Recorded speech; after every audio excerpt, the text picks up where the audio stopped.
Oh, I got such good news. I Oh, got is my token in? such. Oh yeah, it Yeah, is.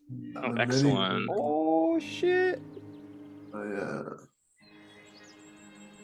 Come on now, don't be shy. There we go. Oh yeah, baby. Oh yeah, look at that glory. Oh yeah, Mm-mm. hell yeah. Incredible, incredible. My wonderful child. Yes, yes. All right, fantastic. Get out of here, old stupid token. I feel so All bad. right. That Yeah. gray catches a stray, but it's just because yours is so much better, Alexis. And Yeah, he taller had to too. redo his he redid his thing. How did you get yours to be so tall? I just increased the height and then put him in heels. That kind of it's, makes it's sense because it's probably the the rain heels, is yeah. thick. The heels do it, yeah. You Yeah. know? Like God, I'm always trying to make like Goliath minis, and they don't look that much taller. But, Yeah, uh, Russell is the shortest he can possibly be. and yet he's pretty close to everybody else. Yeah. Yeah, that's what Hero Forge is. It's not perfect, but we like it. I'll touch up the next one. Yeah.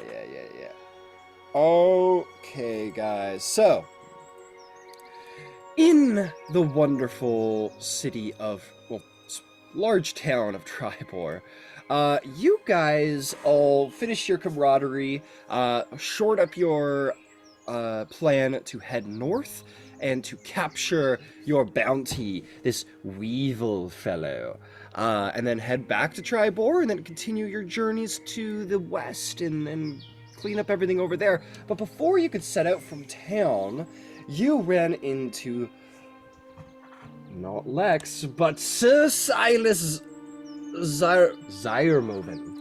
And I think that's a typo whenever I uploaded it. I think it is Zymorvan. Memory serves. Yeah, Zymorvan. I'll fix that in a minute. Sir Silas Zymorvan was like, hey, like, I'm your fan, like, super modest, like, what's going on? Like, maybe I could join you guys. And then you guys are like, all right, like, we'll see what you got, I guess. First combat, Silas becomes, like, the weapon halberd master of the Sword Coast and obliterates several bandits. But before that, you guys traveled for a little bit of a while. It seems that your legend has grown quite rapidly, as Silas was brought to Tribor with legends of your defeat of the Fire Giant. The bards already beginning to produce songs. Your branding is going well. You guys have all headed north, and on the path north with your Emerald Enclave scout, Venetia Jenny. Is that her? No, that's your person. Half elf ranger. God damn it. Winterbow. I want to say it's Winterbow. Alondros or something like that. Yeah, Syndra. I just gotta put it in there. Yeah, Syndra. Yeah, Yeah. Zindra Winterbow. She was able to guide you. You guys ran into a band of Uthgart warriors, a war band of substantial size, which you decided, hey, we got horses, let's ride by, and you did. You continue on, and a small toll was requested by a group of claiming to be well-to-doers who are keeping the roads safe from harm, which you all were like, nah, fuck that, you're highwaymen, and proceeded to just slaughter them. Absolutely just eviscerate them. And then set up camp on this field of victory to where we begin our journey today. We find ourselves sitting comfortably at camp. Everybody has set up their camps. There are bodies everywhere, which we have already picked through. And it's evening. Is there anything you guys would like to do before bed?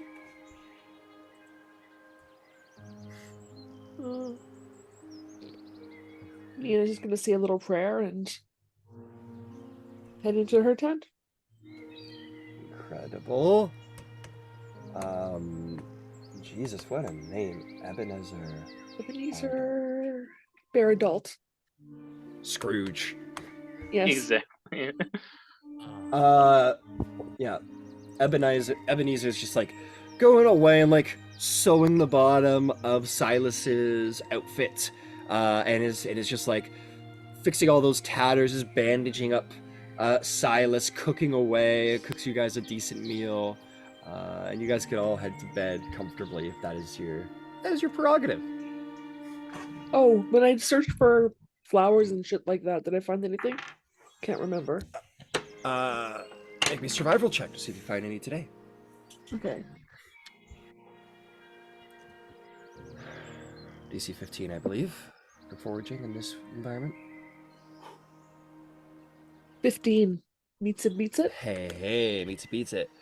Nice. Yeah, you definitely do. What will we say? We'll say, or let me just roll for how much stuff you find. Why don't we say, for this environment? Yeah, sure, I'll do that. Ooh, lucky. Very lucky. You find 60 gold pieces worth of medicinal herbs that can be utilized for the creation of potions of healing. Perfect. So that's like worth 2 potions of healing? Let me think. 60, it's probably getting close. Yeah, 2, almost 3, I would say. Okay. Because it's half price to, and they're 25 each, and that was 60. So yeah, 2. Okay, cool. Yeah. Then after I find them, instead of going to bed, I'm gonna make some potions of healing. Uh, I have an herbalism kit. you don't want to sleep tonight? No, never mind. Maybe in the morning. Okay, got it. Yeah, because I imagine the downtime of the long rest was you hunting around for that. Okay. Is how you, yeah. But you pick up, cool. See all these mushrooms? They're now picked over here, to be clear. They will be done. Incredible. You all settle in for a nice long rest, keeping watch just in case those dangerous Uthgar catch up with you tonight. Who's to say? All right. Let me see how well your night goes. You all wake up, fresh, unattacked. You may all have a long rest. Excellent. No death and dire consequences for all of you. This time. This time. Fantastic. You all wake up, pack up the camp. It's nice having someone to clean up your tent and camp for you all, as Ebenezer definitely does that, mostly for Silas, but still helps out here and there, making it sort of a nicer space, quicker and cleaner. I feel like that'd go right over Durain's entitled ass sometimes. Like he'd be like, huh, we're very clean and tidy. Like, Not we're realize. really good at this. Doing Collectively. such a wonderful job. He ties Silas's shoelaces before heading out. Brushes his horse. teeth. Right? We got a horse. horse. Okay, so before we head out in the morning, I'm gonna make at least 1 healing potion. That takes 8 hours. To 8 create. hours? Oh shit. Yes, Okay, it never takes mind. I a thought it day took an hour. to. No, I don't believe so. Here, give me a second. I'll let you know. I think crafting is typically like a full work day, basically. Oh, okay. Never mind then. I'll do that when we Yeah. get to a place. Because you're Potion of literally healing is 1 day, Herb. 25 gold pieces to make, and then it goes up from there. Greater is 1 work week. Superior is 3 work weeks. Okay, Supreme is 4 work weeks. good to know. Yeah. Well, I have the goodies. Definitely. Okay, you head out, you mount your horses, and prepare for another day. All right. Somebody roll for motherfucking D20. See how it goes. Lexi's I turn. can, yeah, I'll roll one. Go for it. That is a 14. Lucky. It seems you guys have a day without issue. You guys will just ride up the Sword Coast. Nothing, no fear. Nothing could possibly go wrong, and alas, nothing does go wrong. Very boring of you, but that's okay. There'll be plenty of opportunity later for excitement. But you guys travel along. There's no great dangers. Your path up the road is unimpeded. Anything you guys, and I just got so scenic out here. Yeah, it's very scenic. There you go. That does feel nice to get some fresh air, undeterred. I'm Dare gonna I do my say- search again tonight. Oh, are you looking for specific herbs, or is that just? Mostly medicinal, so I can make potions for us. Oh, that's a Yes. great idea. Yes. I I- hope to find enough that we each have one. I could help Would you if be you want. handy. Freeze for you guys. 42 miles up the road. Good job, everybody. I'll move your card. Excellent. I'd love for you to come with me, Doreen. And I shall help you, and I will help her look for herbs. You've been in your Alright. frozen, by the way, on your camera. Unless it's just Who, me? mine. That's perfect. No, Steph. What's wrong? Oh, yeah. You're Yeah, Oh, it's frozen. frozen. Yeah, Oh, turn your camera hang on and off. on, I'm sure that'll wait. fix it.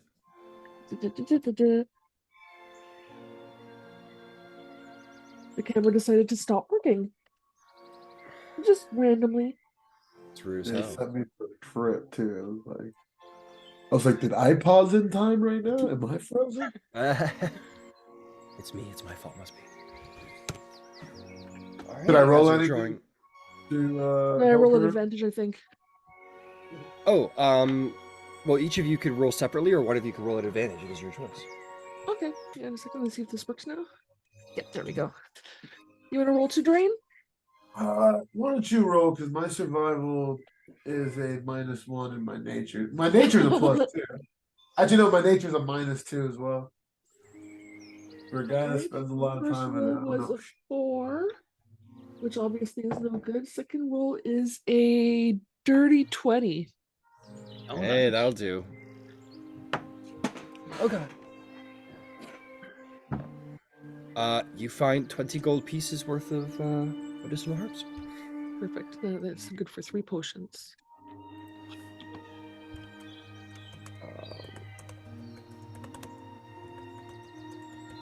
Potions come in handy at these levels. Mm-hmm. Mhm. Oh yeah. All right. And while we're Yeah, out, this is the Niana's gonna yeah. just be like pointing out herbs and telling Doreen all about these plants and kind of being a little bit giddy about it because that's kind of one of her things. Durain's gonna be distracted by viewers' discretion. You know, he's gonna be definitely gonna be focused on Deanna, but like she's saying stuff about plants, and he's just like he's got little Durain happy eyes. But he's gonna be more like, if anything, he'll be a little bit like watching surroundings and stuff. Mhm. They've had a way too convenient of a safe day, but he's definitely paying attention to her, but I'm not sure if he's grasping all the information. That's fine. She's just happy to talk about it. It's like when I talk about knitting and you glaze over.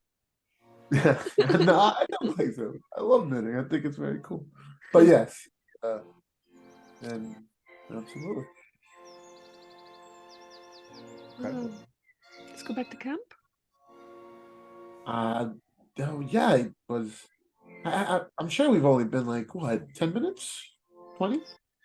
Probably at least an hour. Whoa. See Yeah. how late the sun's in the sky. I guess time does go a little bit faster sometimes. Hmm. Sure, yeah. So are you gonna turn it into a potion, or? It'll take a little while, but yeah, I have enough for 3 potions now. All the more reason to feel a lot safer with you around, Oh, I'm just doing what I do. And she little flushes up a little bit. Well, we should get to the others. It's Yes, that's good. Rockguzzle might be worried. I believe Oh. he gets a little bit jumpy if both of us are gone. I'm not gonna say we're codependent quite yet, but I believe I get a little nervous too, actually. I miss hearing the jingles sometimes, but I think he's Anyway. happy to be without the jingles now. and he'll well, after you. And she'll head back with them and random awkward chit chat. The return to Got camp. it. You guys are back. Oh wow, I thought you were gone for good. Fuck, It just Probably lasts expect that way to be too at long in least- his own joke. Only after like at least a day or two, I'd start worrying. But it was only an hour, wasn't it? Thank you, Silas. I appreciate the trust. The good And news is I have enough to make 3 potions for us. Well, excellent. Hmm. And I do trust you implicitly, though. Also, I mean, we're the ones here with all the tents and the supplies. So I mean, Of course. Now, what is on tonight's menu? Durain sits down, very like Durain is getting very used to the manservant life. You know what I mean? He's Getting like, very comfortable. Maybe I should become a knight. yeah. Does that come in my Incredible. oath? But I do recall that Ebenezer can cook a mean stew or something. He goes, "Oh, indeed, sir. I, of course, have ensured to prepare nothing but the best today. Food and water being available is what they are. I will say, the more exotic meats and ingredients I have, the better food that I can cook on the road. But for today, I will be, of course, serving traveler's stew. I had just enough beef in my sack in order to cook up a nice beef stew. It is, I also put a little bit of ale in there, just to give a little sort of zip off the end and such. It is, I like to think it's a rather a delicacy for adventurers on the road. And he sends you over just like delicious pots of like potato and carrot and beef, like stew, just like hearty, delicious stew. Deanna makes the face that Emma Stone makes in Easy A when she eats the lobster. Very specific. Oh, Yum. yum. He goes, but indeed, if any of you have, I don't know, hunting capabilities as such, and can bring me more heartier meat, I can be more exotic with my recipes. I have quite well trained in such delicacies. Hey, Winterbow. Yeah, I'm on it. And she, Well, I was gonna offer to come with you in the morning or something. I mean, I can quite literally kill things without even harming the body at all. Surely that would be like perfect for hunting, right? that would be more than perfect for hunting. Yeah, absolutely. We should go hunting. Alrighty, lead the way. You probably know the woods better than I do. That I do. And she gets up and starts walking. No humility. Fantastic. Let's do this. I just could get out my my hunting rule set here because that's fun. Alright, where are we? Let's see. Okay, hunting. Ha ha ha. Alright, you guys go wandering, hunting, looking for something to slay. So the first thing I'll require is you guys are walking around. You only got like 2 hours in you because of this.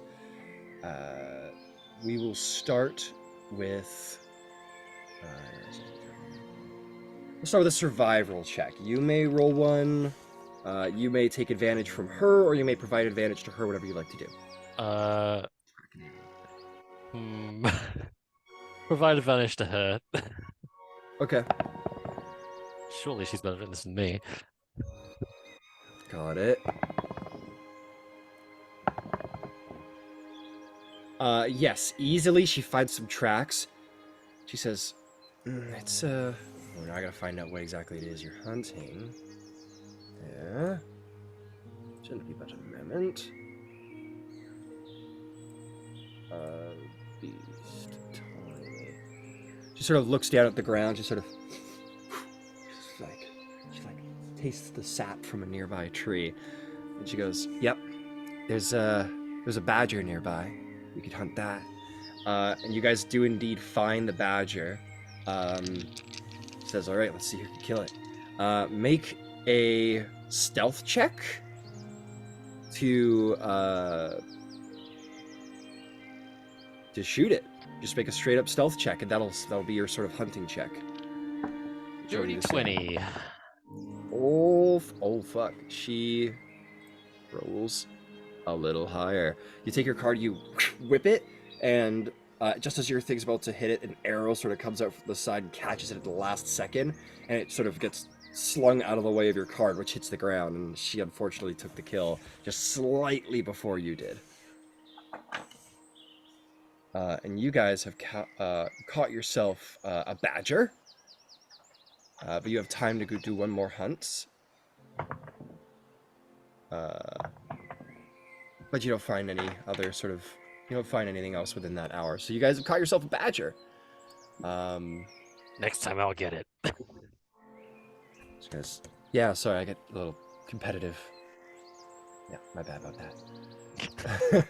Hey, always good to show off your skills. You know, show what you're capable of. Yeah, I gotta say, I'm curious. The card, the how did that all? Do you know? Do you get any idea how that all happened? I have some theories. You know, I have dreams of, glory with the Wildcards, and I have a history of plane hopping in my old life, so that's some magical stuff that I hard to explain, and that I'm also a goblin. I've been told we're loosely related to fairy fate stuff, so take your pick as an explanation. I guess that's fair. Do you want to try and figure out what's going on with you? Because,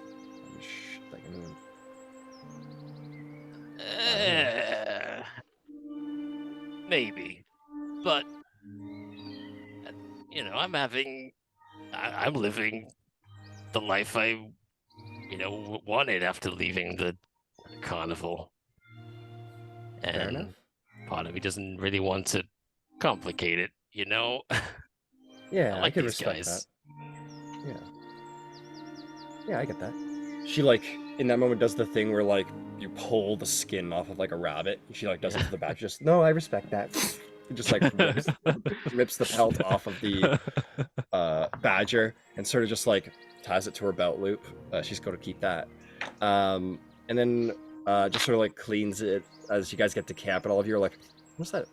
What's that horrible smell?" And you see just Winterbow just blood up to here, just cutting chunks of meat off of this badger carcass, the skinned badger carcass. And with that, she'll hand over a pound of meat to Ebenezer. Sounds like a name for like a drug, to me. It sounds like or the Energizer Bunny. I don't know. But hands over about a pound of meat to Ebenezer and says, "Maybe you can put that in something this morning." He goes, thank you very much, Madam Winterbow. Just Zindra, that's Zindra. It's fine, thank you. And she just goes and cleans up and then goes to bed. And with that, you guys will have something particular to eat tomorrow.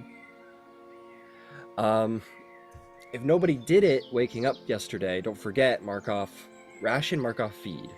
We don't do and do ration, it again do this we? morning. Sorry? Because we ate in the morning yesterday. The But travelers that's too. because you provided him your rations. Oh, okay. He's yeah, not the manservant isn't providing you all rations. The idea is you're providing your rations and he's cooking it into something a little nicer. Sounds Since good. we're up 2 extra horses, I think. How many did we take from the bandits? We got That's two, true. yeah. You took 2 from the bandits. Yeah. I will say those guys, they were equipped with a saddlebags thing. I'm just gonna do a little roll here. Between the 2 of them, they had 7 feed in their saddlebags. Okay.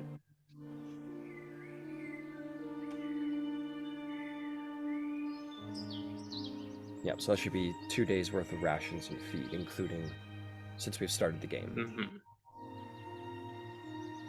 All right. Zindra says, well, we should be, as long as we don't have any bad stuff happen today, we should be getting into Long Saddle tomorrow. Get into town, do a little resupply. So, What? Oh, good. Should we regroup and count what all we have? I believe I have 9 rations left. I think I have 8 days worth.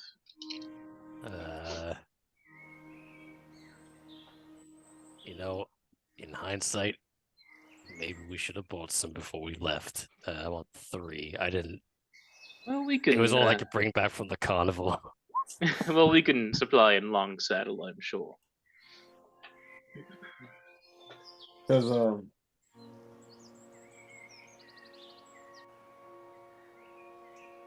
mean, hey, we have a badger. We do have a badger to tide us over, yes.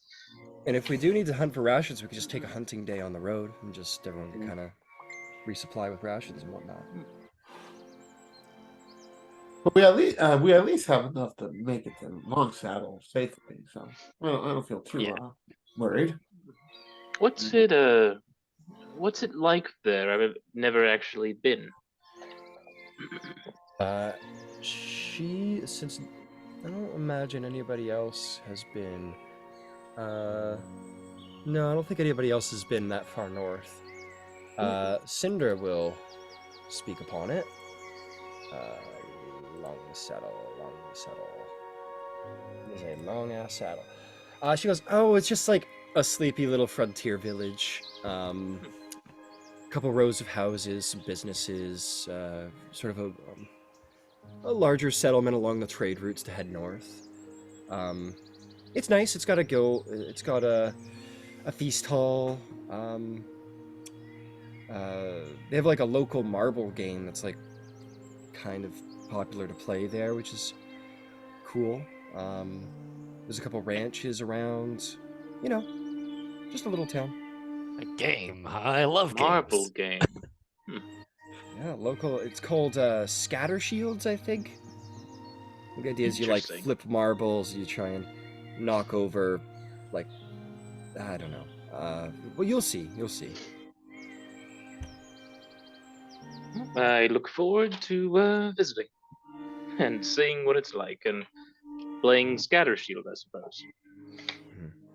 Oh, there's also I almost forgot. The town is run by this this family of mages called the Harpels, and they're you know. I think I've heard of them. They're rather eccentric, yes? Oh shit, is this... Oh my god.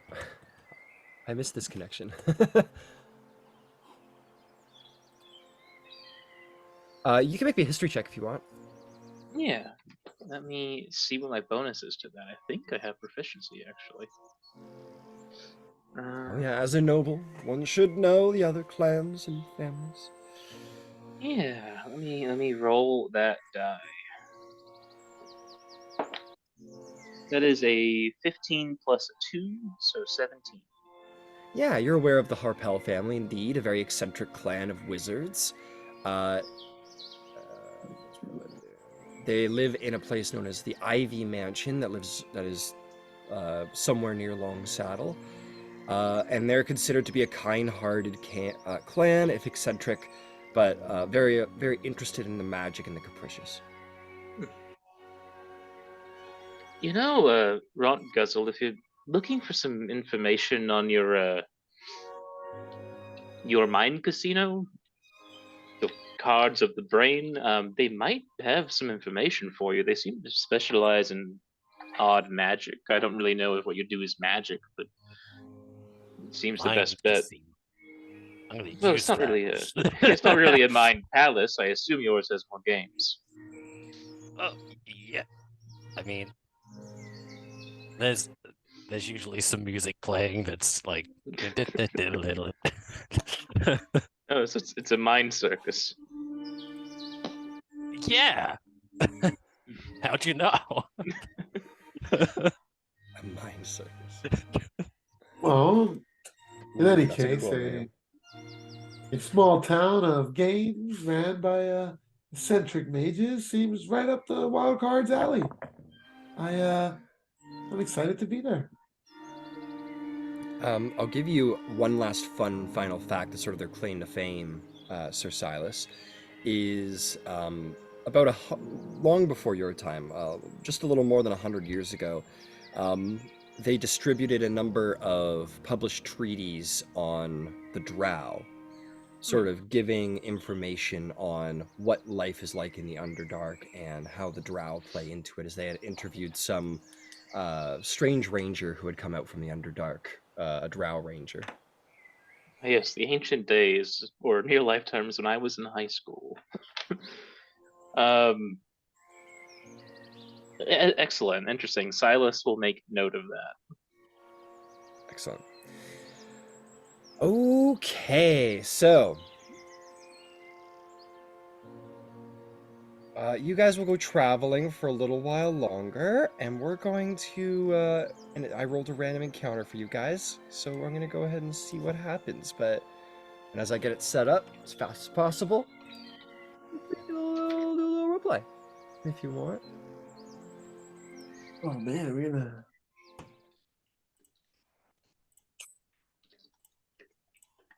Mine casino, dude. Some fucking persona shit right there. Persona. Brandley Mulligan's Mind Palace, and they got Ruckles' Mind Circus. No memory recall, no important knowledge, just silly circus stuff. Just clowns all the way down.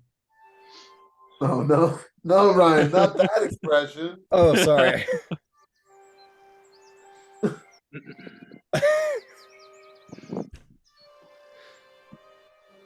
Just wide jaw drop. Just I know the- exactly what you want to see in your DM's face. I can see Rock Guzzle like from Inside Out when they keep on shooting the gum commercial to her brain. Yep. Yeah.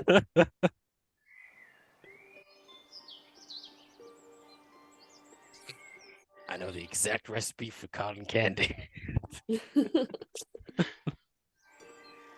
Isn't it just sugar? It's just sugar. That's what I thought. It's a very easy recipe to master.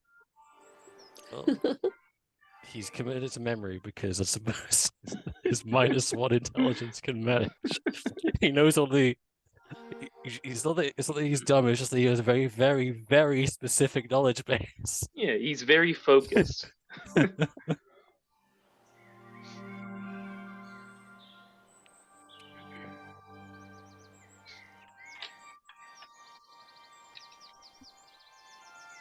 Rocco's has got a horse, yay!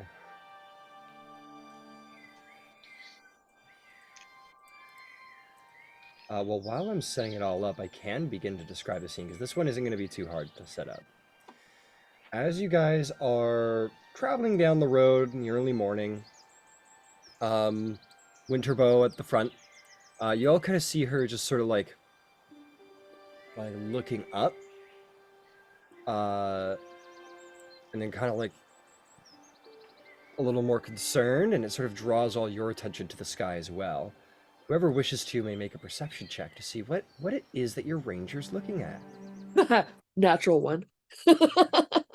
You don't fucking know. 20. Dirty again. Dirty. And 18, actually, with the -1. 7. I was expecting that to be single digits. Technically would have gotten a 4.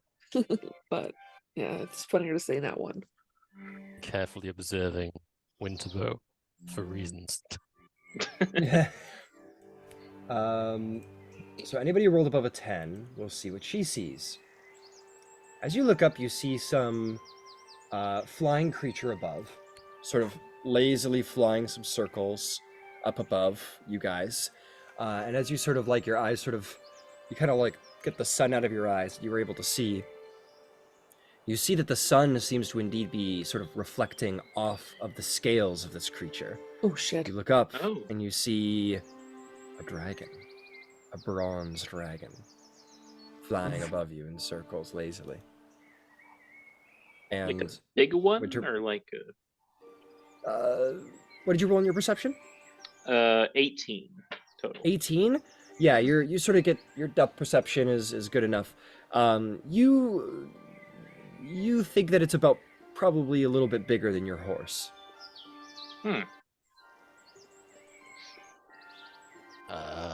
Should we be worried about that above us? What's above us? Cinder takes Dorian by the face and like cocks his head up. Yeah, we should. Be a little worried. I mean, I don't actually know a whole lot about dragons. You can make a nature check if you wish. I know enough. Cinder says, well, dragons are dangerous pretty much across the board. What did you roll? It's an 11. An 11. You know that dragons are pretty dangerous across the board. You do Yeah. know that there are good dragons and then there are bad dragons. This one's pretty big, so with that check, I will say you simply know that this dragon could pose a decent threat to your party. Zindra says, who rolled a natural 20 on her nature check, she says, there is a lot of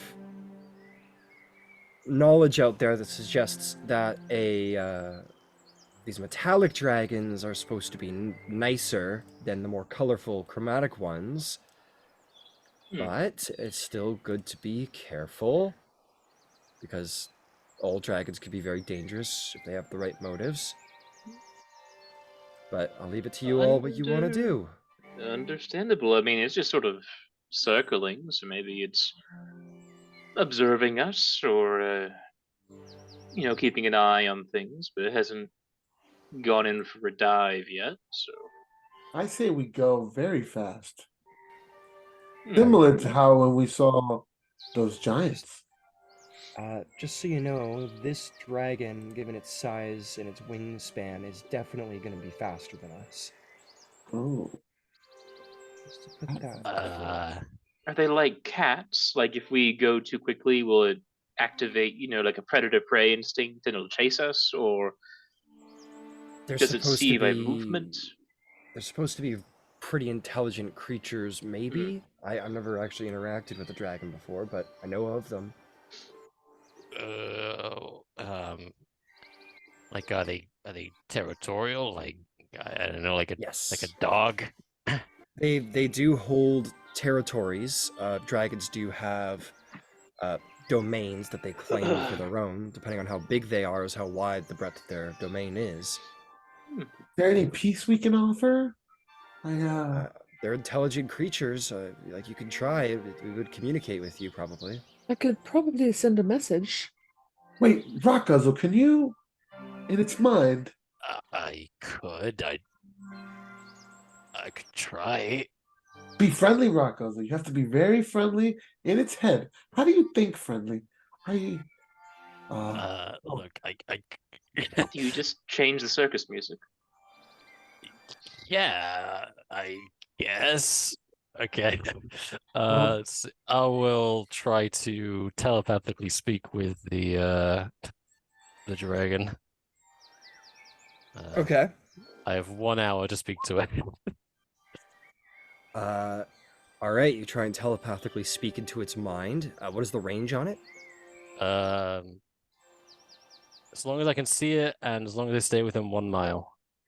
Okay. Yeah, you can absolutely communicate with it. What do you say to the dragon? Greetings, there, flying dragon. We seek safe passage northwards. Please.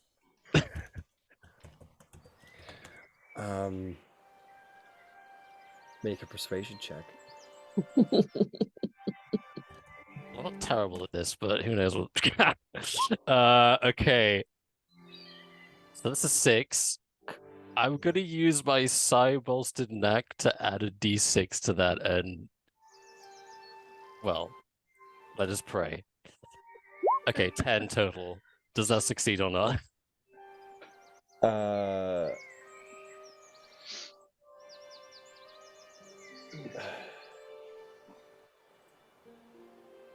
Because you hear within your mind this sort of voice speaks back. As you initially communicate, you do see it kind of like sort of have an initial sort of jolt to this perhaps surprise of oncoming telepathic power.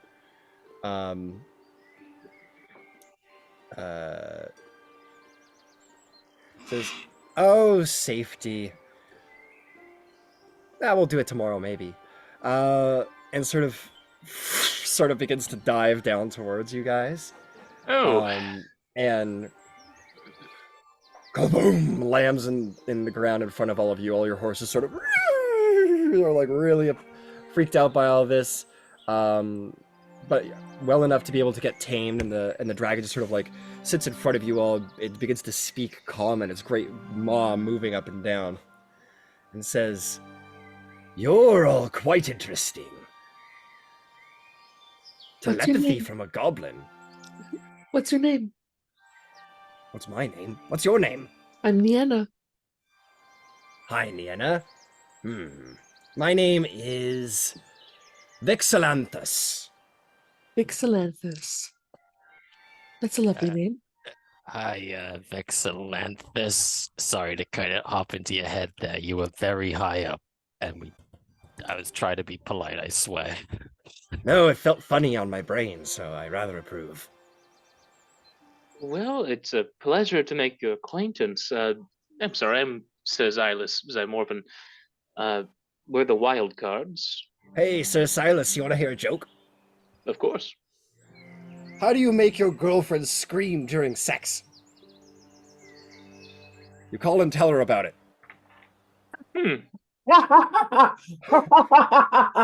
Whoa, so that is the funniest of jokes, huh?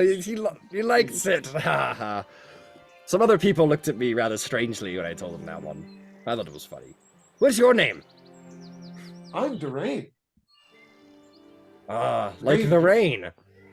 Like the rain. You're the first person to know that.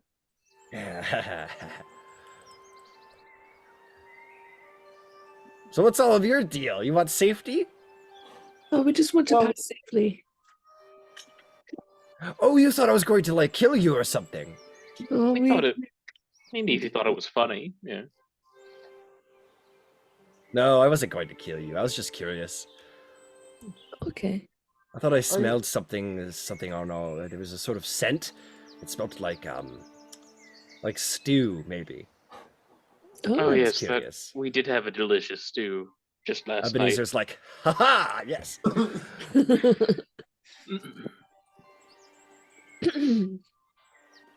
Well, yes, you can pass in safety through my domain, you rascals. Oh well, thank you for your noble generosity.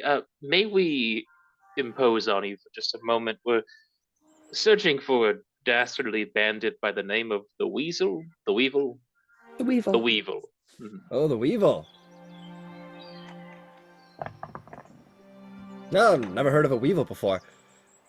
Say, what's the useless piece of skin on the end of a dick? A man! I had a hankering that you might say that. I thought that one maybe is a little bit more known. I'm a great fan of dirty jokes. You'd be great at the carnival. There's a carnival nearby? The wild cards, we sort of bring a carnival wherever we go. I'm not. You're all a carnival? You're a wandering carnival? No, I used to of. be part of the carnival. It might be around. It jumps from plane to plane. But you do great there. Don't think they have a Oh. dragon. Oh wow, maybe I should check it out. I mean, it sounds very hard to find, but maybe I'll check it out. This, which a light habit of finding things that they want. But if you a comedic dragon, I mean, that's just money on the table. I like money. I do like money. Oh, I'll tell. Yeah, wait. Yeah, this is great. I'll only let you pass if you guys share with me a dirty joke. Oh boy. Well, Rockazo, here's your time to shine. Quickly enters his mind circus for dirty jokes. Yes, I'm just kidding. By the way, you could pass even if you don't have one, but I always like to learn new ones. You're fun. I think Thanks. dragons should have more of a fun reputation. I like to think I'm pretty I fun. have one. It's Oh, rude. yes. It's rude. It's rude. Is Okay, rude rude's okay? good. Okay. What is the rudest kind of elf? I don't know. Then go fuck yourself. Get his self elf? Ha, Niana! Go fuck this. Oh, okay. I get. All right. I like that. Okay, Ah. that's good. I've got one. It's not exactly dirty, but I think it's quite funny. What's the difference between a gremlin and a goblin? I don't know. What is it? A gremlin ain't goblin these nuts. That's I like that one. That was pretty good. I almost want to invite him to hang out with us. Can he hang out with us? I like Oh him. well, if you want, I would be more than I would love to invite you all to my lair to just have a, I don't know, have a joke and hang out for a little bit if you wanted. How far away is your lair?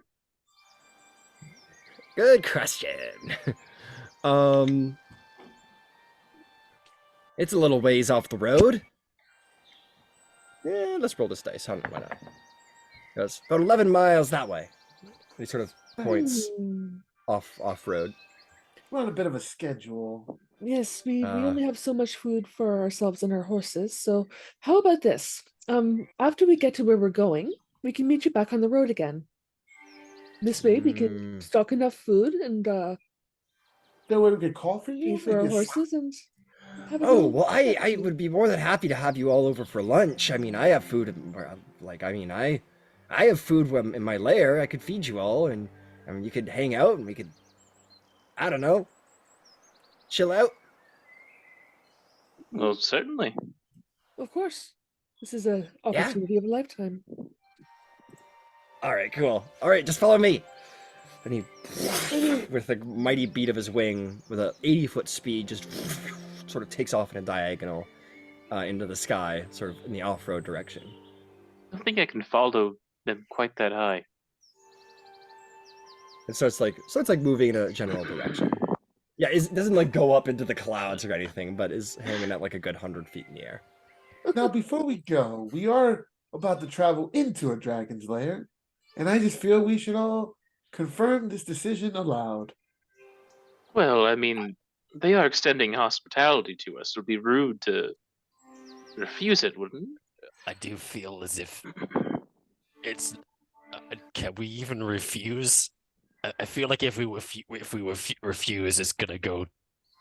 I was thinking wrong. that too. It And if Well, it wanted to harm us, it would have attacked us already.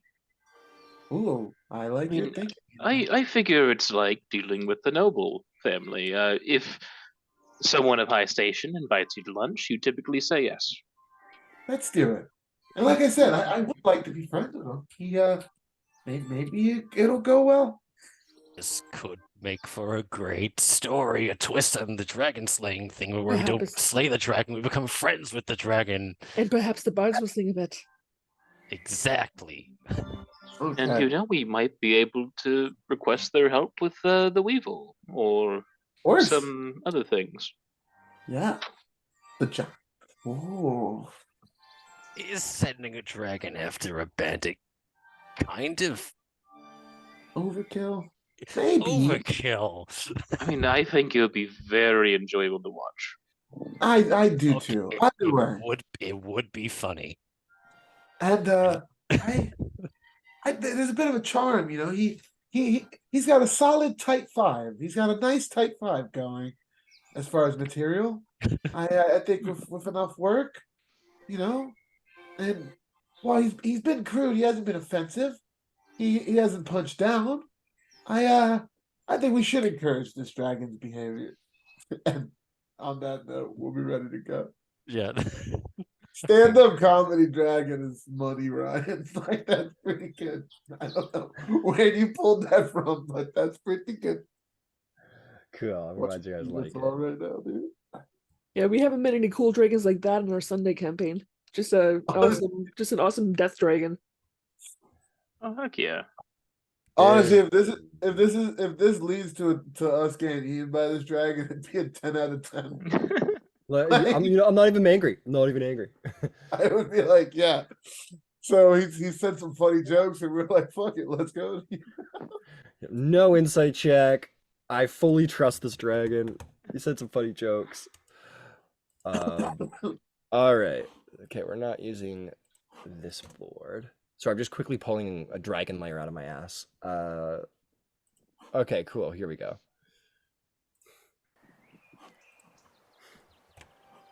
All right, I'll probably share again. You know, dare I say, did he seem a little? I'm trying to whisper this. Did he seem a little lonely? Like, you know, it's a dragon's life could get lonely. I felt bad there too. That maybe this is a good deed. I mean, he did call his home a lair, which does imply like some level of reclusivity. If you have house guests over, it's not really a lair at that point. So maybe. And how do you feel we perhaps dropped a bit of gold his way as well, just for thank you for the visit? Certainly. Yeah.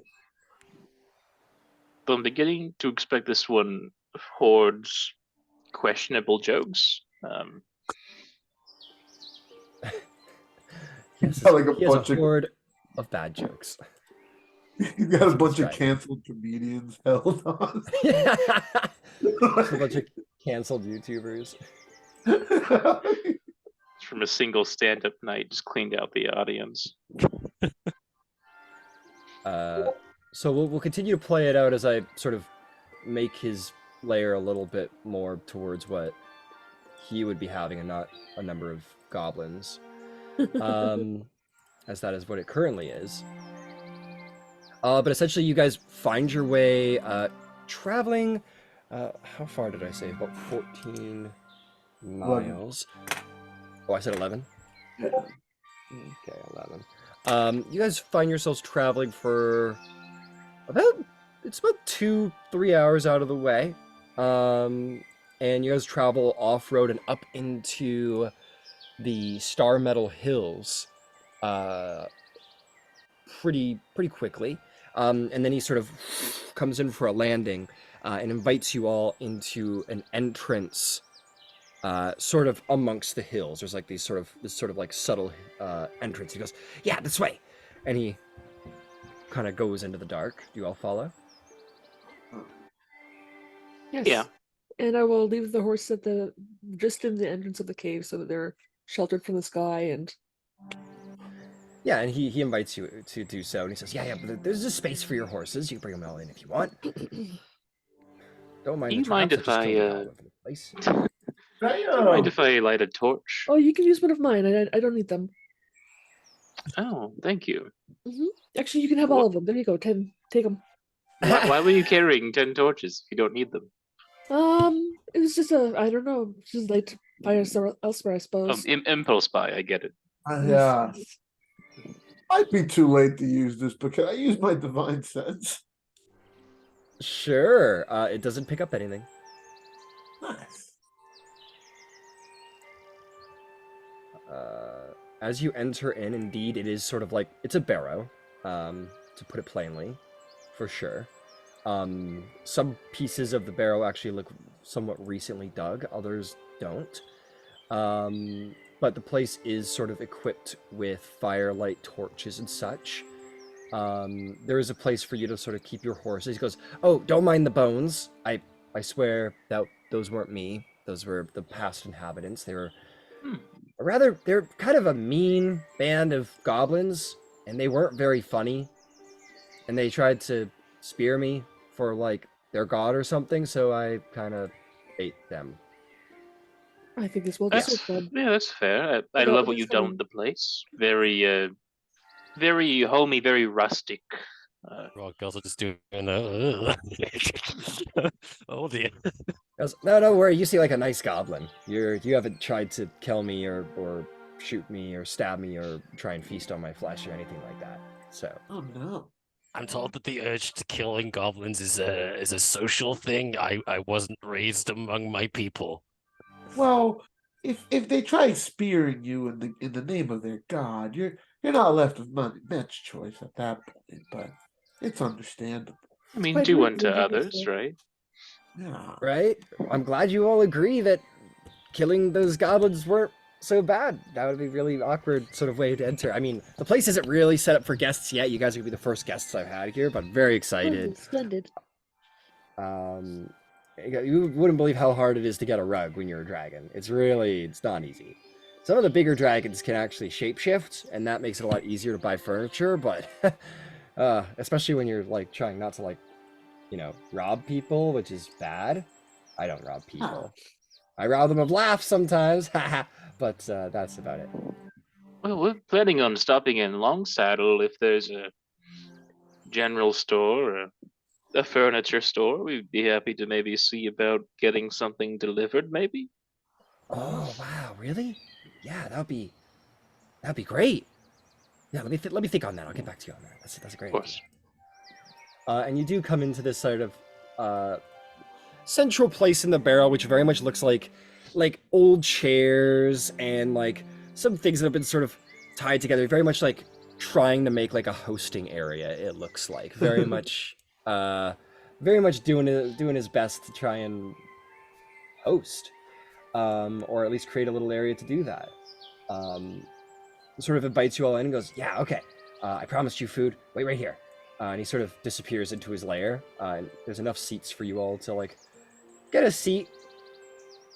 And you'll hear like coming down the hall, and he's sort of like with his nose sort of like rolling what looks to be like a barrel of ale into the thing. And he sort of stands up with his front claws and kind of rips the top off and says, "If y'all have tankards, go right ahead. I'll see if I can't find some tankards around here." And he goes around, starts like fussing over all of you, trying to like find you stuff, and says, "Yeah, I'll cook you something up. Oh yeah, I just," and he brings out like this, you know those like big, like almost the Italians do, like these big slugs of meat that are like in a net. Yeah. Yeah. Yeah. He brings out like 3 of those, like in his mouth, and he goes, "Oh yeah, I just kind of took and he starts like putting them over the fire and starts trying to cook up stuff for you guys. Starts fussing over you immediately. I'm just delighted. Like the rain is just as giddy as I am. I want to help. Can I help? Oh yeah, sure. If you want, but I welcomed you to my home. I don't want to be a rude host. You're right. Just where I come from, where when we do events, everyone has to bring something. They have to do a part. It's a very communal thing. Wow, is there a cool name for that? It's family's a word for it, but we do it with everyone. It's just another way the vine stays together. The vine stays together. Is that like a metaphor? Somewhat, yeah. It's from my home. I see. Metaphors can be pretty cool. And good for comedy. Yeah? Give me an example.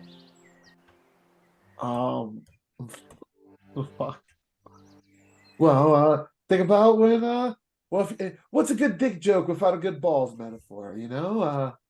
Don't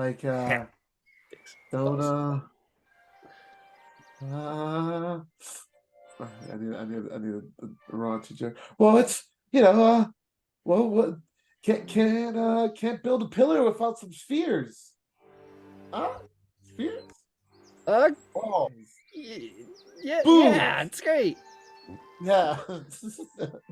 Make a performance check for your joke.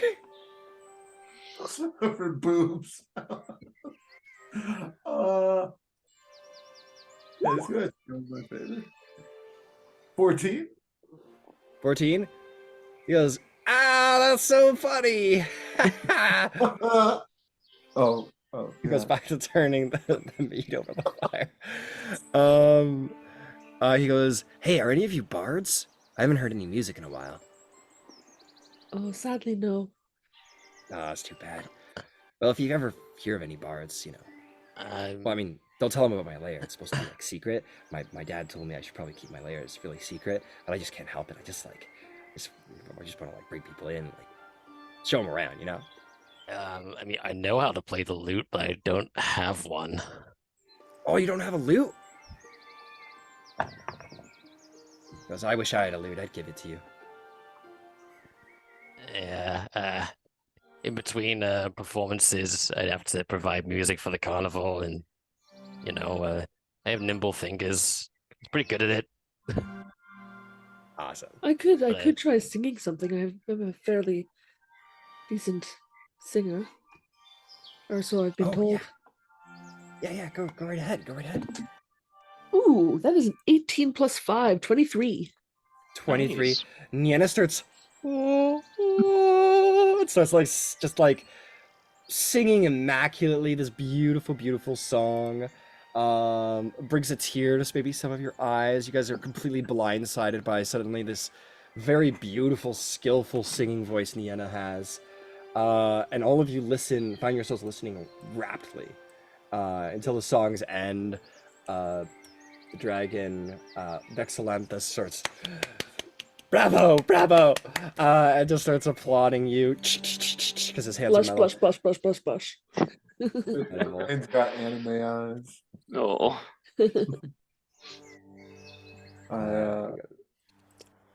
Uh, Yeah, go right ahead. Excelentis. Yes. So you said your dad said to never have company. Are you and him close?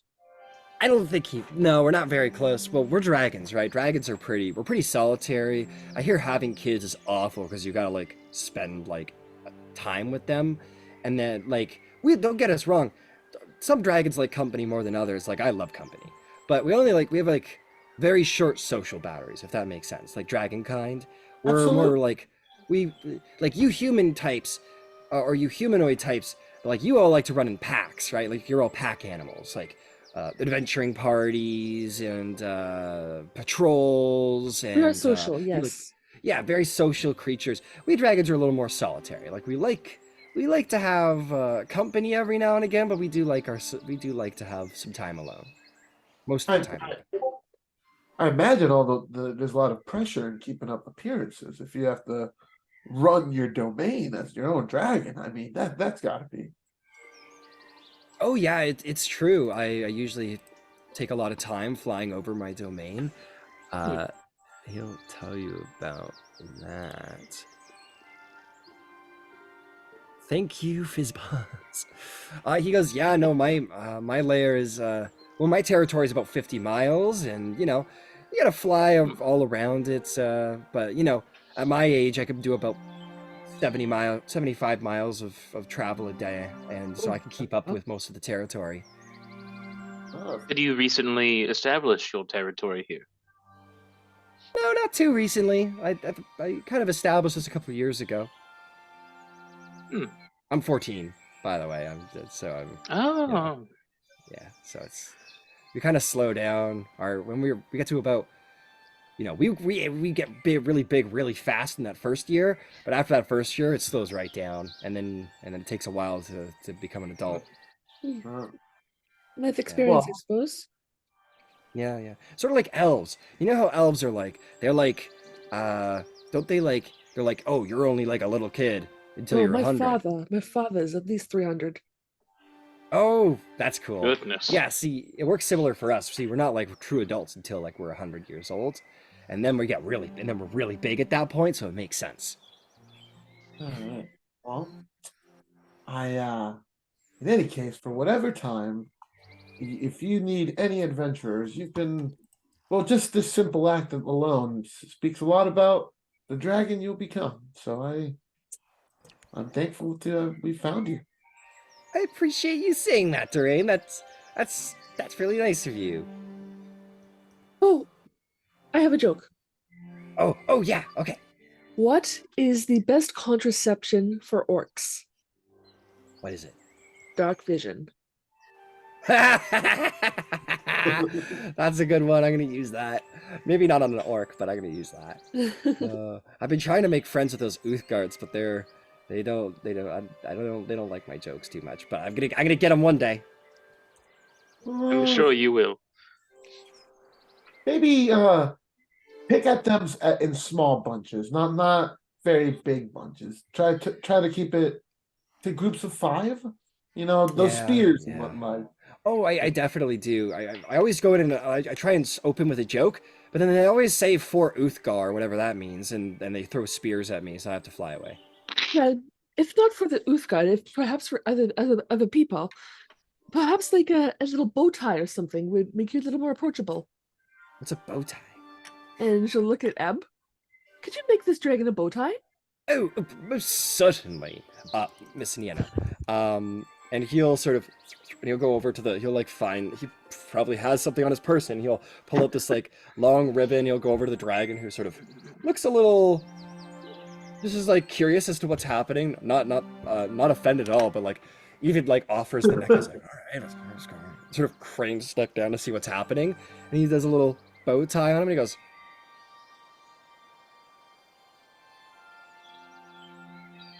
Huh? You look so dignified. Very dapper. dignified. Dapper. Yeah, very dapper. Truly a young lord up and coming to patrol your new territories over the last few years. Coming up in the world. I'm sure you'll be adding to the borders any day. Tell you what, Silas, make a persuasion check. I'll give you advantage because Niena got in there, and All right. it is a very nice bow tie. So first roll is a 7. Second roll is a 5. That is +4, and because it's a dragon, I'm going to add commanding presence as a maneuver to that. It is a fine bow tie, scum. Yeah, so that's gonna be a 17 total. 17 total. He like didn't know how he felt about it, but then you're like, enjoy it. And he goes, yeah, you know what? I'm gonna see if I can see how this makes me.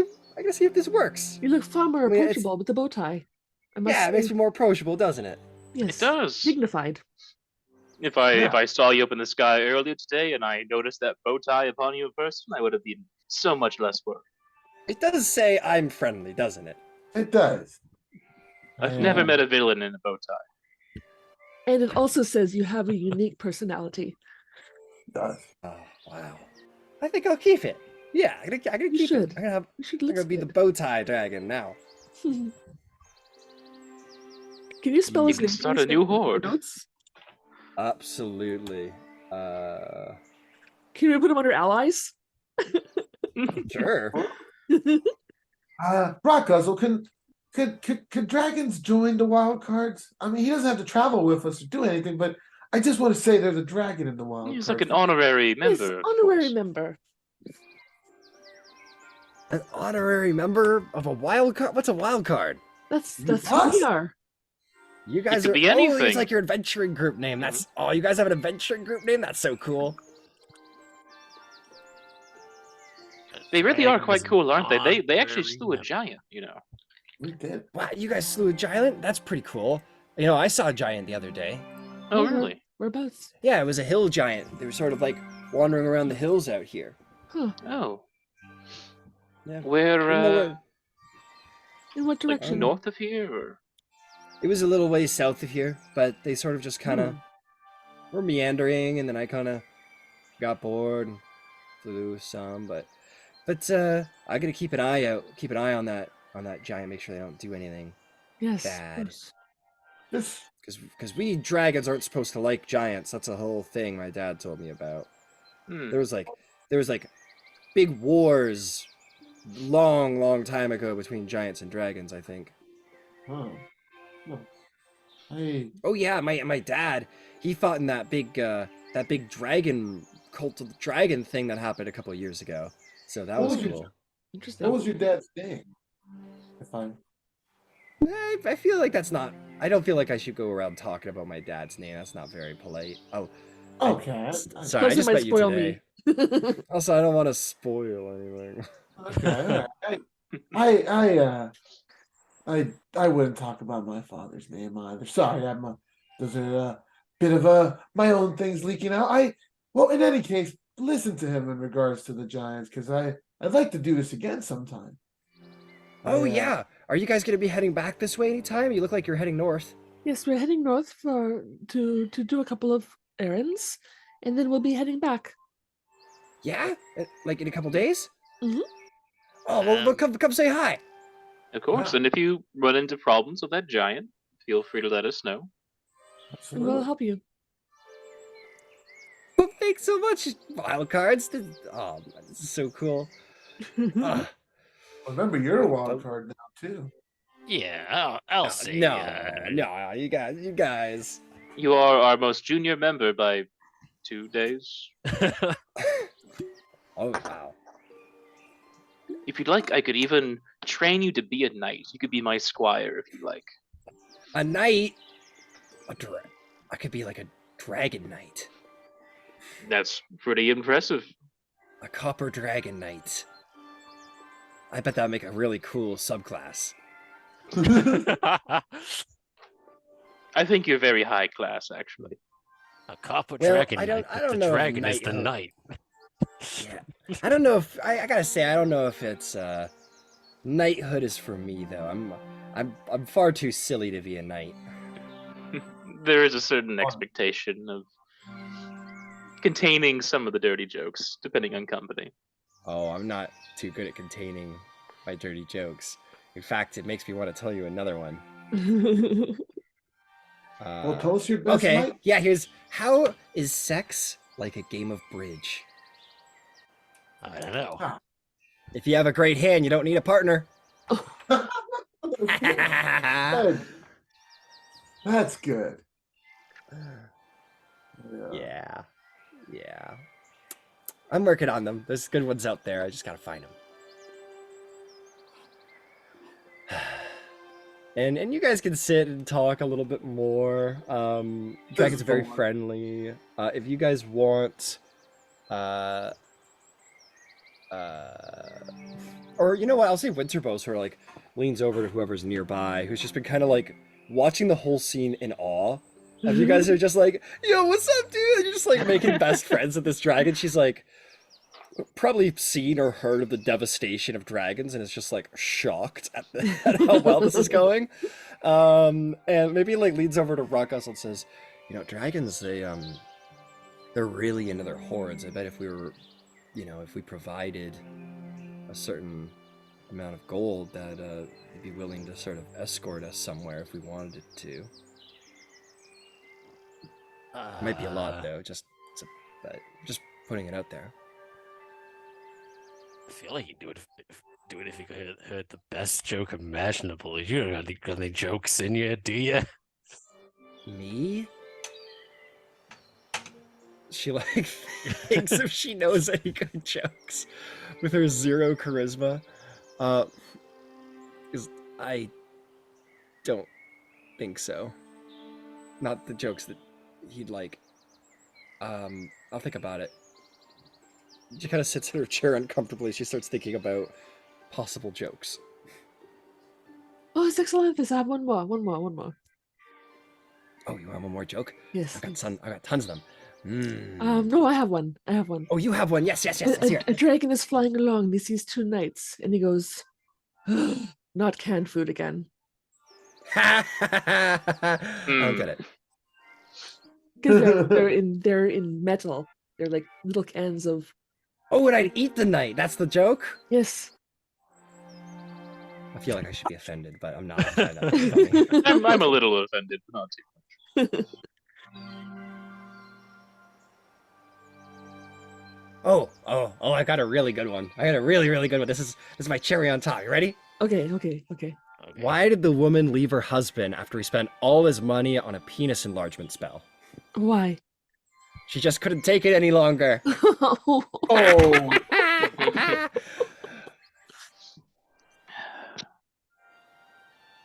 Oh, uh, uh, you guys will sit. You'll carouse for a while. The dragon will feed you guys. I'll just say like take your day's rations back, Okay. as the dragon will be a good host and will feed you all for the day, so you guys can all add a ration back to your inventory. And we'll sit and tell lewd jokes and hear about the wild cards and ask about maybe you regale him of the tale of how you slew the fire giant, and is deeply amused, willing enough, I think, to show you some of the treasures within their lair. Let's see what he brings up. Goes, oh, this is the prize of my collection. I want to show it to all of you because we're all such good friends now. He like pulls from the back of his lair this very large ship figurehead that's carved of what seems to be very exotic woods that you don't really recognize. Just like very, very fine woods and inlaid with gemstones, and seems to bear the likeness of a dragon's head. Oh, it's beautiful. Yeah, I was swimming around. I was looking for like a good place to have my lair, and I found this in a shipwreck. So I took it and I brought it all the way out here. It goes with me everywhere I go. It's very heavy, but it's very cool. I hope you don't mind, but I have a little extra change on me. Would you like a little bit of extra gold in your hoard? Yeah, I would love that. That'd be Okay, great. and she tosses 5 gold pieces into the hoard. You kind of toss 5 gold pieces, and he goes, "Oh, thank you. That's a nice contribution." It's not much, but it's something. Oh, but I appreciate it. It's a very kind little gift. Thank you. I'll toss Thank you in for five. the hospitality. Go ahead, Ray. Durain will toss in 5 as well. We need to turn this Okay. hoard into enough so you can swim in an ocean of gold. Maybe That's you the jump goal. off of something and land in it. It would Oh, be great. Oh, wow. It just sort of starts fantasizing about that. You can see sort of like the dollar signs in his eyes. I also toss in 5 as well, and it's kind of like feel a little bit embarrassed about it. It's like, I'm sorry, I'm not very liquid right now. That's so. You look quite solid to me. Oh well, thank you. I try. Rocos will throw in his 5 as well. Well, thank everyone. This is so. Oh, this is so great. Thank you. This is so nice. See, and he sort of like shakes. He's happy. And he goes, "Oh, I love things that gleam, gemstones of all colors. My favorite colors are red and yellow. I love. I just like sort of love blemished metals a little bit. Because like, look at me, and he sort of like shows off his sort of copper hide. And you see there's sort of like bits of green. You know, when like copper gets a little rustic, it turns green. He goes like, yeah. So I like when there's like a little bit of like sort of like a burnish to the metal. I love art objects. I love paintings. I love those things. Tapestry, woven rugs, painting, and that I love them because then I can decorate my lair with them, and then I can make it an even nicer place to host. It's so course. great. And trophies and keepsakes. Oh, my favorite things are things that I get from like people who visit my lair, like little sort of like I feel like I want to start like having like little does it like I don't know, like trinkets to like remember my friends by, you know? So when you That come would be back fun. down, maybe you guys can drop me off something so I could be like, oh, like that's Durain's trinket or that's Niena's trinket, and I can remember you guys by. Let's With see what we cer- can do. First thing I'm I a very find. personal kind of guy, you know?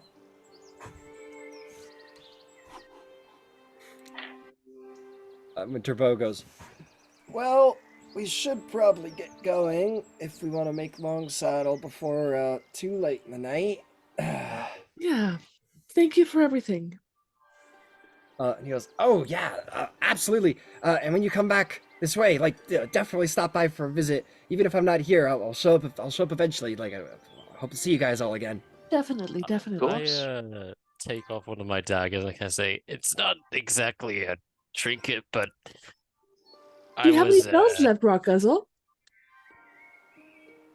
good thinking.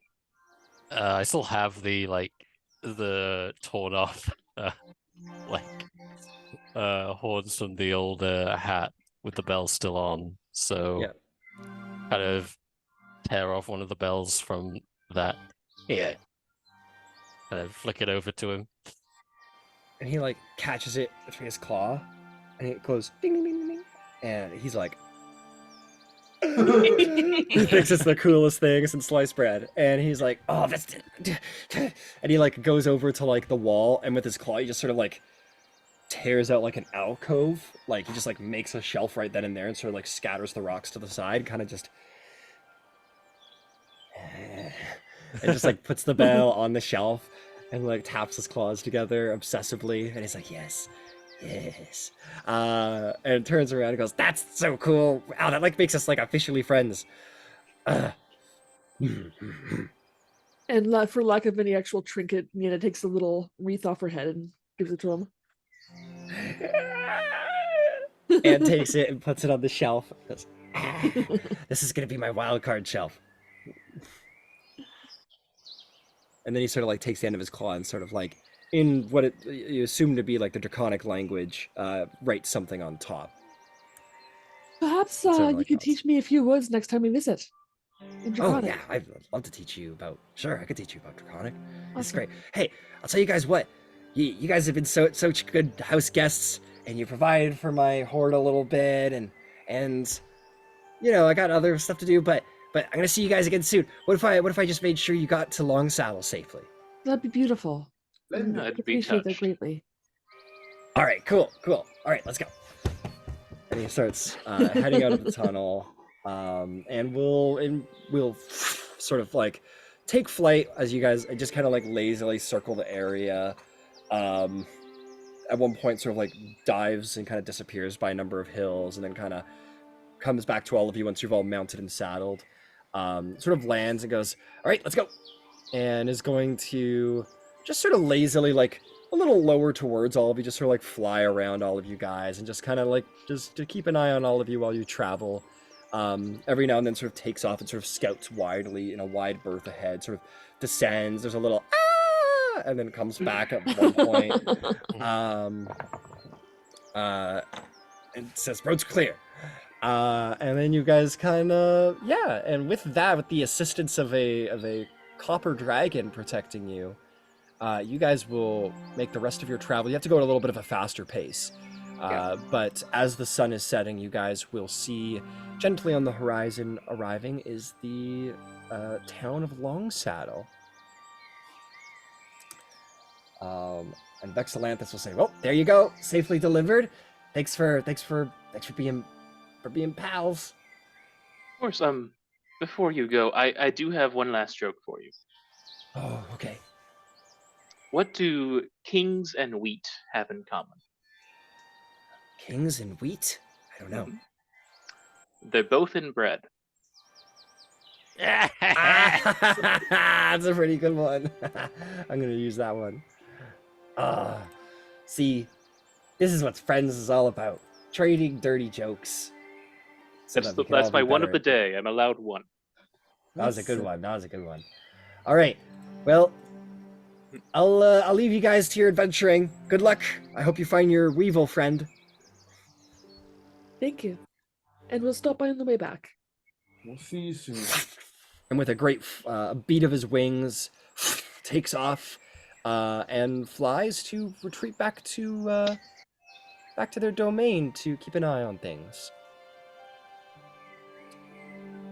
I Hell can't yeah. believe how well that went.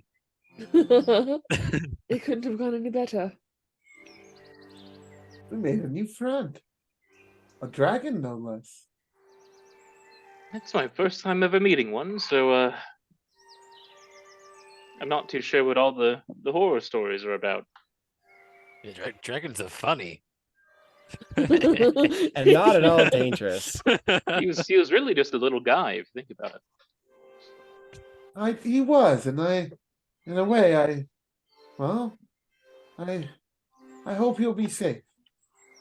It's funny, you don't always worry about you worry about who the dragon finds, but well, I hope he doesn't bring the wrong guest over to his land. Oh, for sure. It would be unfortunate. Um, Anybody who hurts that dragon will have made an enemy of the Wildcards. I agree to that. Now, as we get here, what's our first move? We Stable the horses. right? Um, So on a supply on feed and rations, presumably. I suppose check in for any more sightings of a hill giant in the area and get some more word on that and look into the Weeple. Star Metal, right? The Star Meadow Hills, that's where you guys met your new friend. And I'm going to actually write down on your map, as you're getting a sense of where the territory, well, told you where their territory lies. I'm going to just put a little marker down so you can remember where this dragon makes their home. Excellent. And I suppose once we get to Long Saddle, maybe worth, once we get lodging sorted, maybe worth taking a few days for Miss Niana to work on those potions.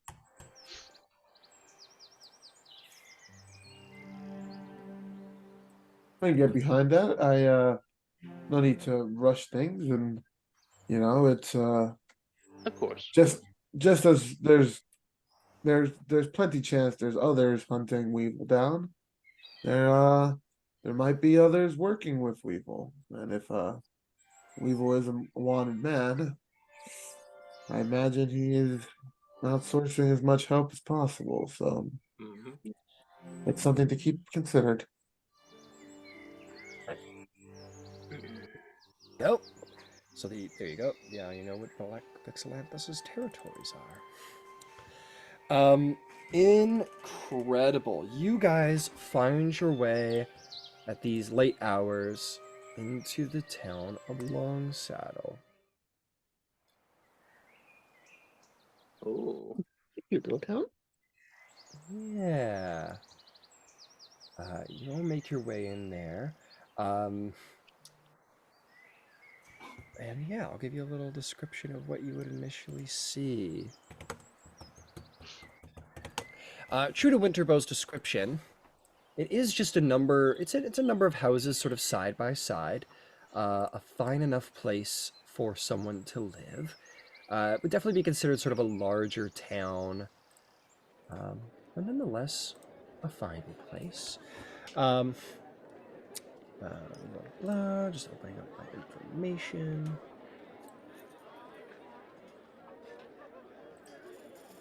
All these towns look so cozy.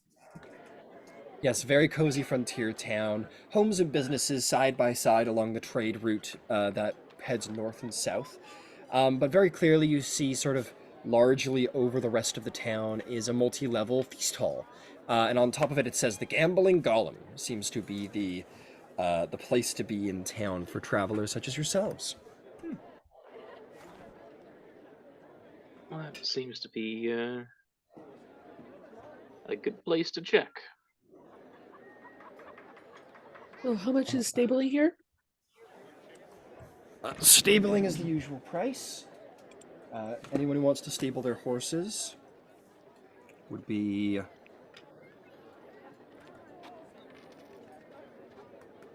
Oh man, it's not in my book. I gotta go get my book.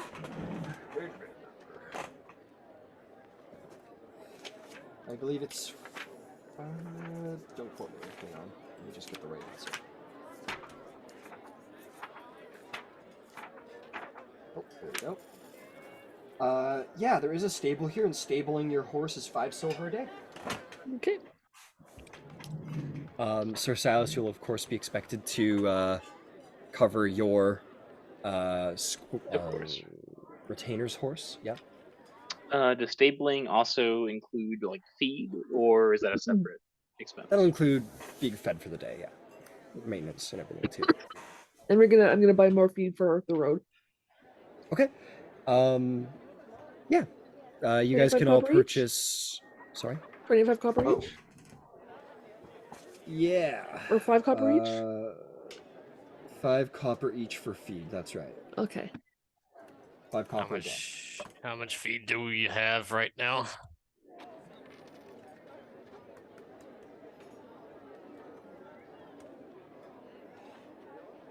The bandits' horses have 7 feed, and I have 3 left. And I assume all of you have 3 left. So we should at least get two to 3 days worth.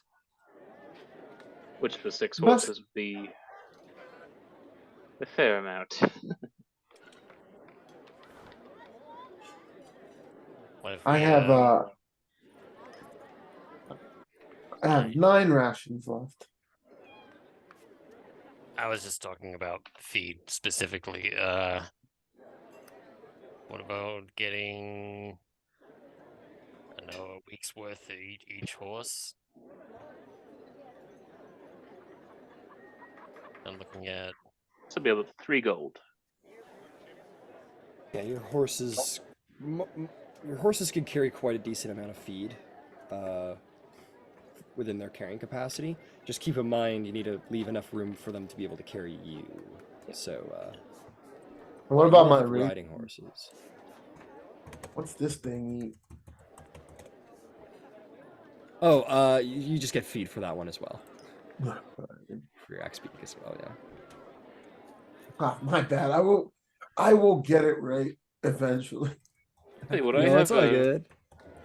I do have the spare horse for Ebenezer to ride, and I don't mind covering the cost of feed for all our creatures, and we can load it up on the horse that Eb rides along, can use as a pack animal. Would that be reasonable? Seems fair to me. that would work. Your riding horses can all carry up to 480 pounds. That should, if you guys add those to like your inventory space, it should all cover that. Just keep in mind whatever your weight and your equipment's weight is. Uh-huh. You will need to carry that as well. You can always, of course, like purchase like mules and donkeys to like carry your feet around. Or a cart. Or cart. Yep. Cart's probably better, in fact. But you have a cart waiting for you back in town, if you might remember, because of those leather. Yes, that's true. Yep. Saddle Okay. job.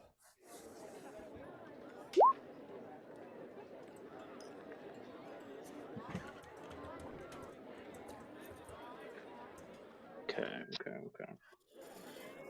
So 2 gold would be 40 units of feed in theory. If the math is right there. And that would be enough for about a couple weeks, I think. Okay. Covered. If we each carry 10 of Uh, that, then we have it evenly distributed. We should be able to has divvy us it up around- amongst a number of the horses, and that should Of be course. fine, because there's about 400 pounds of horse feed. Alright. Uh, I put 10 on my axe beak. Put 10 on my horse then, and I mean I'm a small And goblin. it's I'm it's not 100 heavy. pounds. Hmm. Winterbow will say to you guys, if you care to know, the next town is going to be. Let's see here.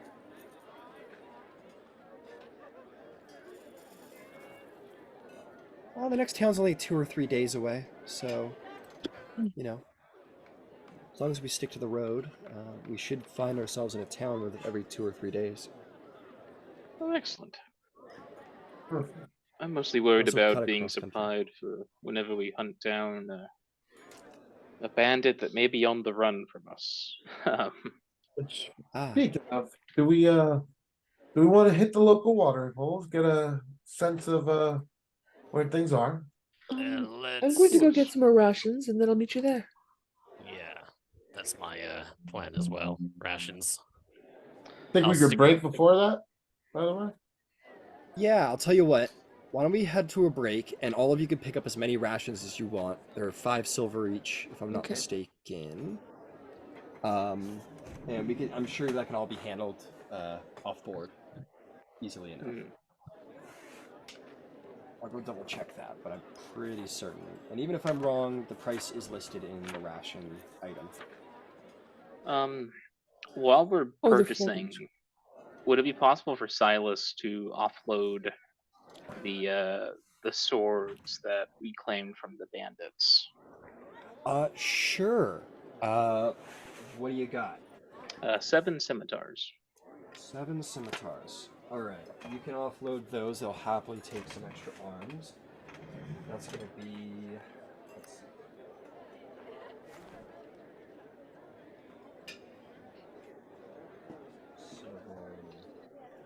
see. You will be the proud owner of 87 gold, 5 silver, as they do purchase them for half price.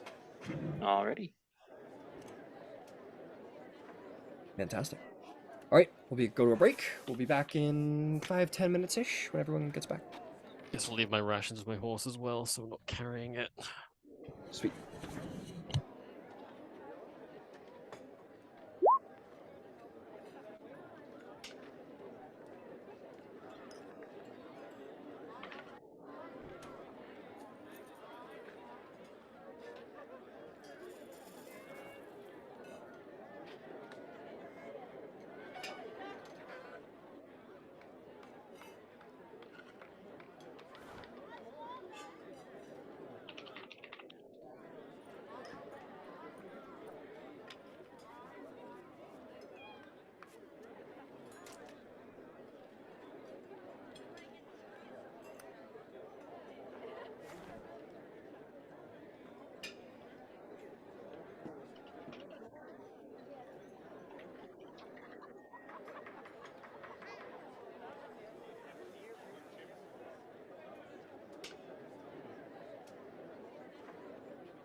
There we go. That could be right.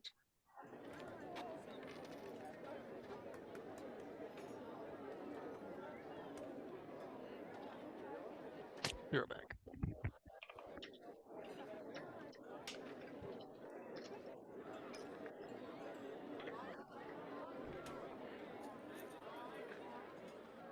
Pretty excited. I got a lot to do and read, but it's gonna be great. If Ciela Anyway. dies, baby. If Ciela dies.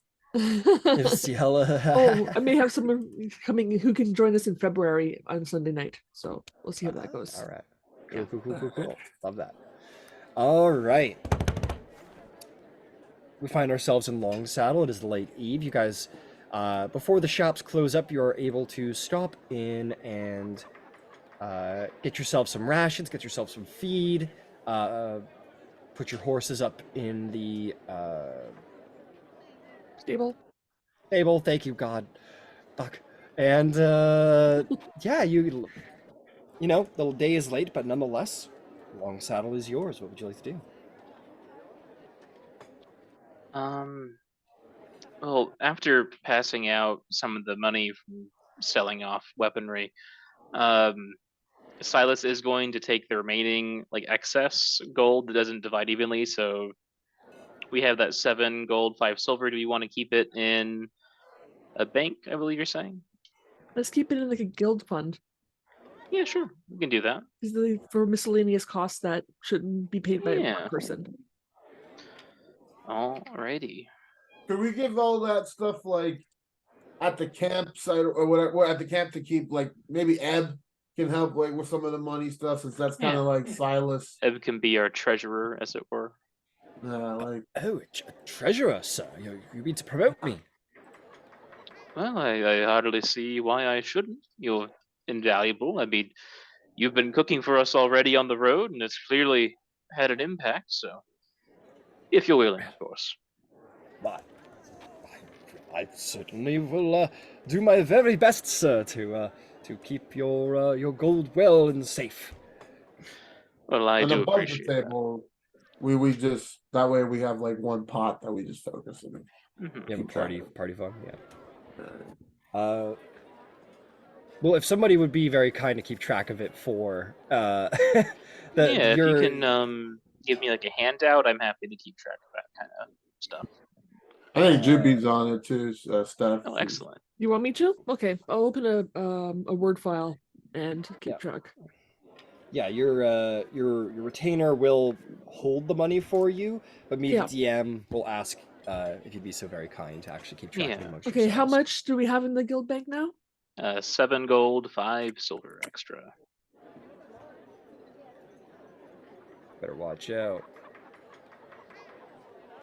The big Ev- bucks. Ev pulls a Kaiser Sose on us on the end. 14 levels later, he uses the basketball of the guild to hire a private army to oust us from our positions. He's been legal this whole time. I was thinking more like he has a secret gambling addiction. You guys are gonna show up one day. Oh, He's, just yeah. he's gonna either double your funds or he's Oh, lost no. it all. He's gonna be like, "I'm so sorry, sir." I like the idea of like roll level, like roll high level. He goes, "I'm sorry, sir. Been playing this for so s- ages." Just, I lost it spent- all, sir. Splurges an immense amount of gold for a wish scroll. Yeah. I Bet it wish to all be on the the axe master speak and races. for Silas to be the retainer. I put it all on red, sir. I'm so terribly sorry. Lost it all at the axe speak races. You know I love those birds. When I see them, I just can't help myself. Fantastic. Yeah. So what would you like to do? Obviously, there is the feast hall, which would probably be the best place to get some bunks and some drinks. This place called the Gambling Golem. Yeah, I was thinking we Yeah.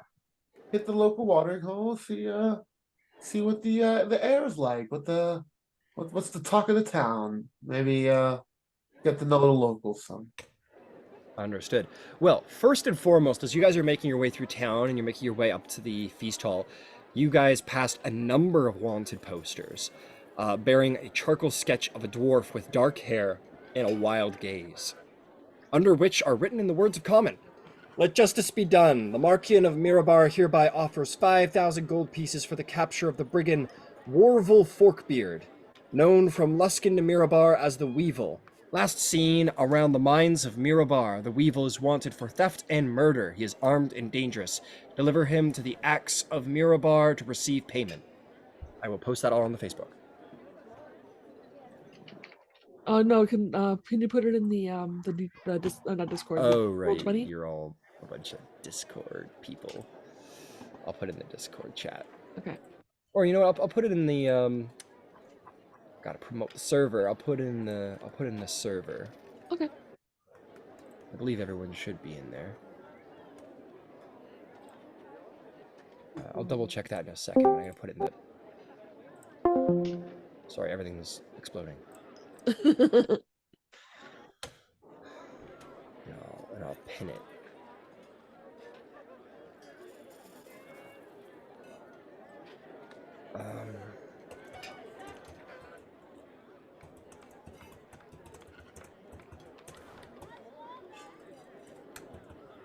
Long saddle. There we go. Pin message. Oh yeah, pin it. Boom. Excellent. So yep, you all see these posters. Oh, I think it's only me and you in there. Where is everybody? Where's the Wildcards chat?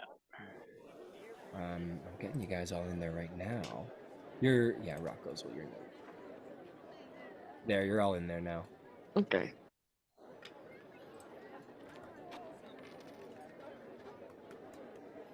Where are you? Is that you? Yes, it is. Yeah, Where should be we near the bottom. It's even further. Storm God, King's wow. Thunder text. Oh, okay. It's quite fun. And you said it was a dark-haired dwarf with a wild beard. With a wild gaze. Okay. Just sort of like a wild look in his eye. Very nefarious looking dwarf, indeed. 5,000 gold pieces.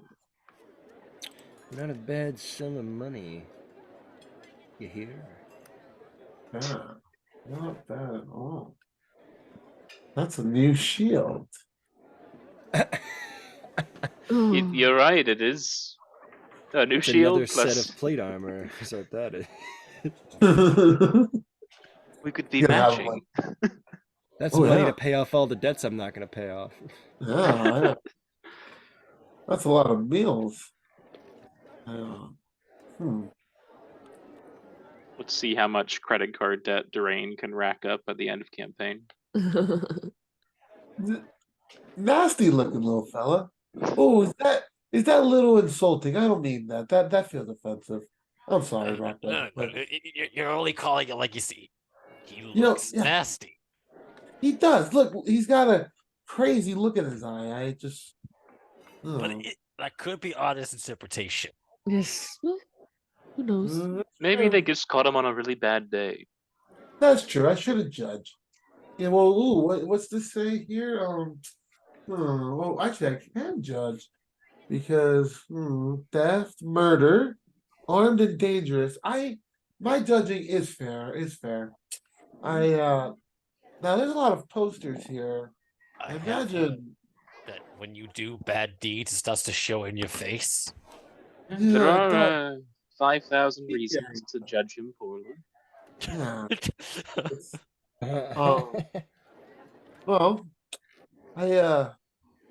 gonna be competition to find this Weevil here. So, what are we thinking? Should we uh present ourselves as a group as we enter? Maybe pluck away individually, get a little bit of a info from different little pockets, and then regroup. What are we thinking here? Well, it says the mines of Mirabar, which is that's still a few days away. Is from that here. where the person posting the bounty is? That's what they said they were last seen, and said delivered to the axe of Mirabar, which is, well, I imagine Also in Mira. in Mirabar. Last still seen have- near Mirabar. Yeah. Return to Mirabar if found. Well, if we're heading there along the road, there's not too many stops left on the way, is there? Xanthar's Keep, then Mirabar. All right, Winterbow, is that right? I have a Sorry, I mind- was it's- busy looking at that bird in that tree over there. What were you saying? Next is Xanthar's Keep, and then after that is Mirabar, right? Yep, that's right. Okay, so this is just a one-night stop, I guess. Yes. Did we want to check with the harpels?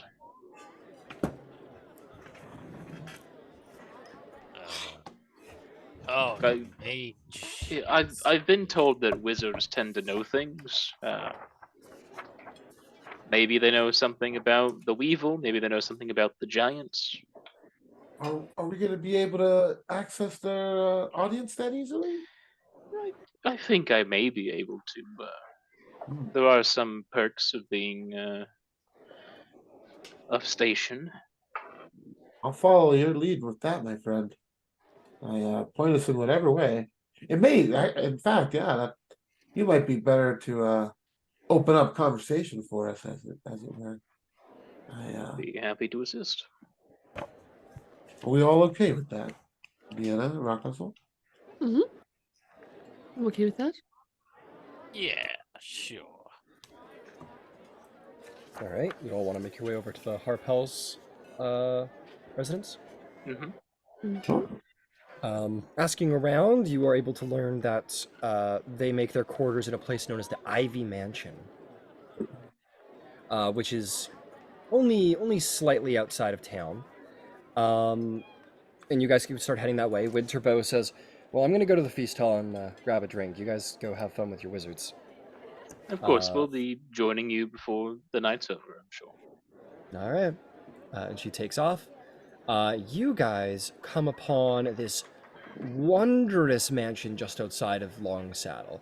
It is a multi-structured, massive, clearly magical place. I'm going to post a picture because words just don't do it justice. I don't even know how properly to describe this place with words.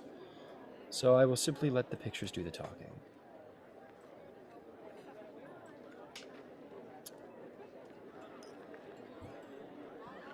The Ivy Mansion.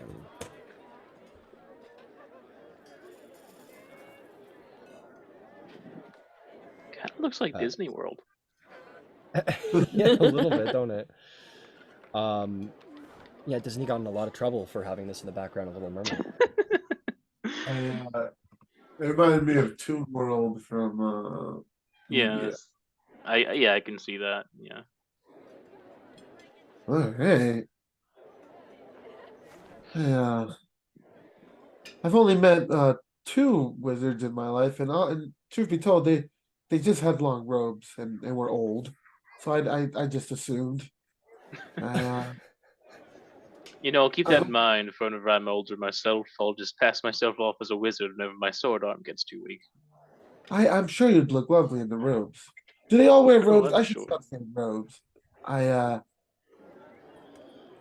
Well, I after mean, you. I did have to leave a lovely bathrobe back home.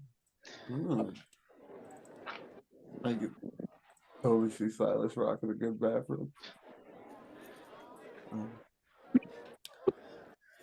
All right. If you all wish to approach, you make your way through the fence up to the. Presumably, you all make your way up to the main structure along this sort of strange bridge. And there's a big, beautiful door in front of you. Knock on it. Absolutely. The door, a sort of mouth appears on the door. It says, "Welcome, guests from far or near. The Ivy Mansion," I'm not even going to try and rhyme, "is here. Who comes? And on what business?" Sir Silas Zymorvan of the House of Zymorvan, Knight of Waterdeep, member of the Wildcards and Company, seeking audience and information. Make me a persuasion check. I'll give you advantage because you come with quite the what's the word? Title? Title, I suppose. The That lineage behind you. is a 19. A 19. The door goes quiet for a second, and then says, "Please remain with." What the fuck? "Please remain within the main courtyard, and you will soon be attended by the nearest available wizard." The doors open to you, and you all file into the center of this magnificent structure. As you make your way into the interior, you find yourself indeed standing in this very circular courtyard, but there's doors and doors and doors all around the many structures here and there. There is a stage that sits in the main, this very well and smoothly paved courtyard. And in the very center seems to be some sort of like round, glass paneled. It looks to be like some kind of kitchen bar situation. Very fancy, very fine, with a little chimney that comes up and out of it, and smoke sort of gently puffs out of the top of the central structure in the courtyard. There's a little sign that hangs off of this strange structure that says the Fuzzy Quarterstaff. That seems to be the name of that establishment. And you all find yourselves waiting, and they're gonna make you wait for just a moment while I figure who's coming to see you. How do you think the quarterstaff got so fuzzy?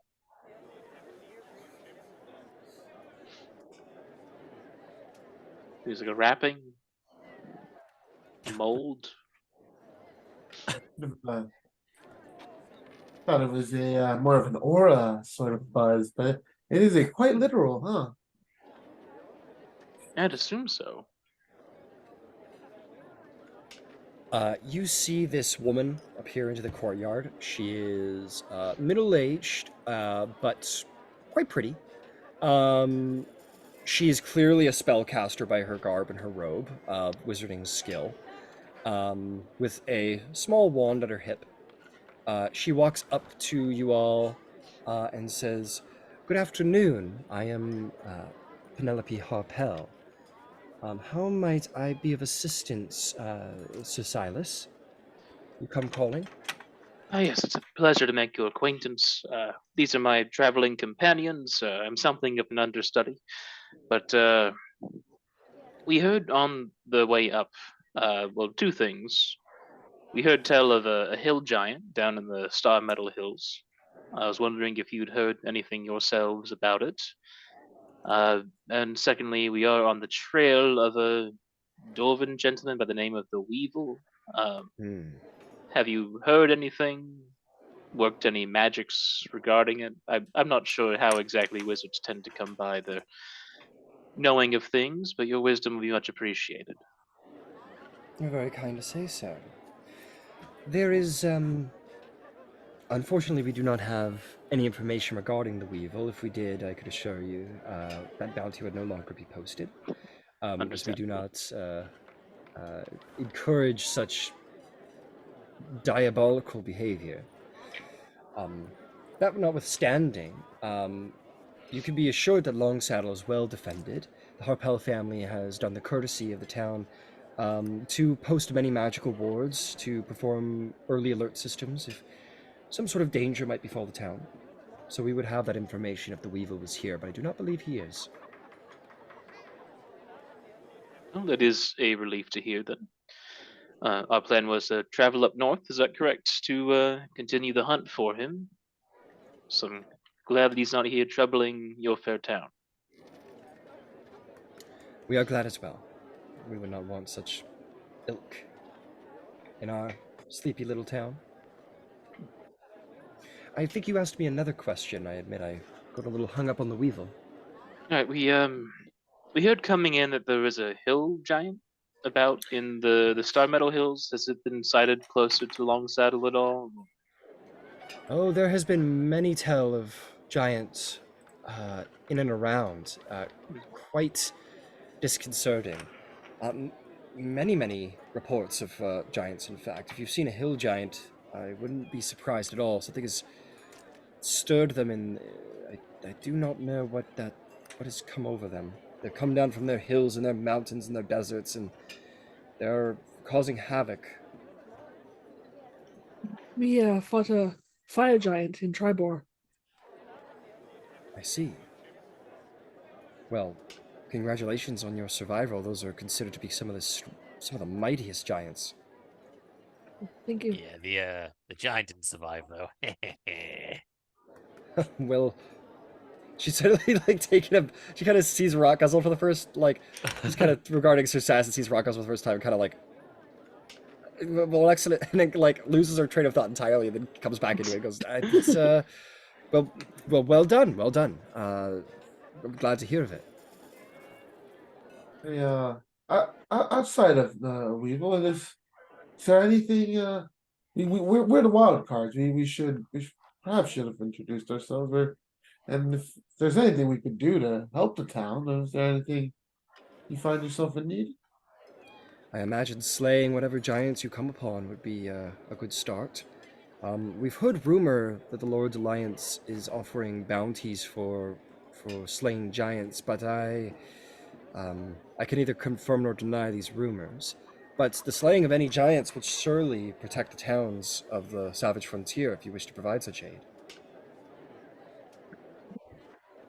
Well, we The certainly have experience in the matters. and the Star Meadow Hills are back south. Is that correct? Yes, the Star Metal Hills. If you came from the south, they would have been on your left shoulder side, the eastern side. And you would also know that the Star Metal Hills is where you went to Yeah. meet with Excellentus.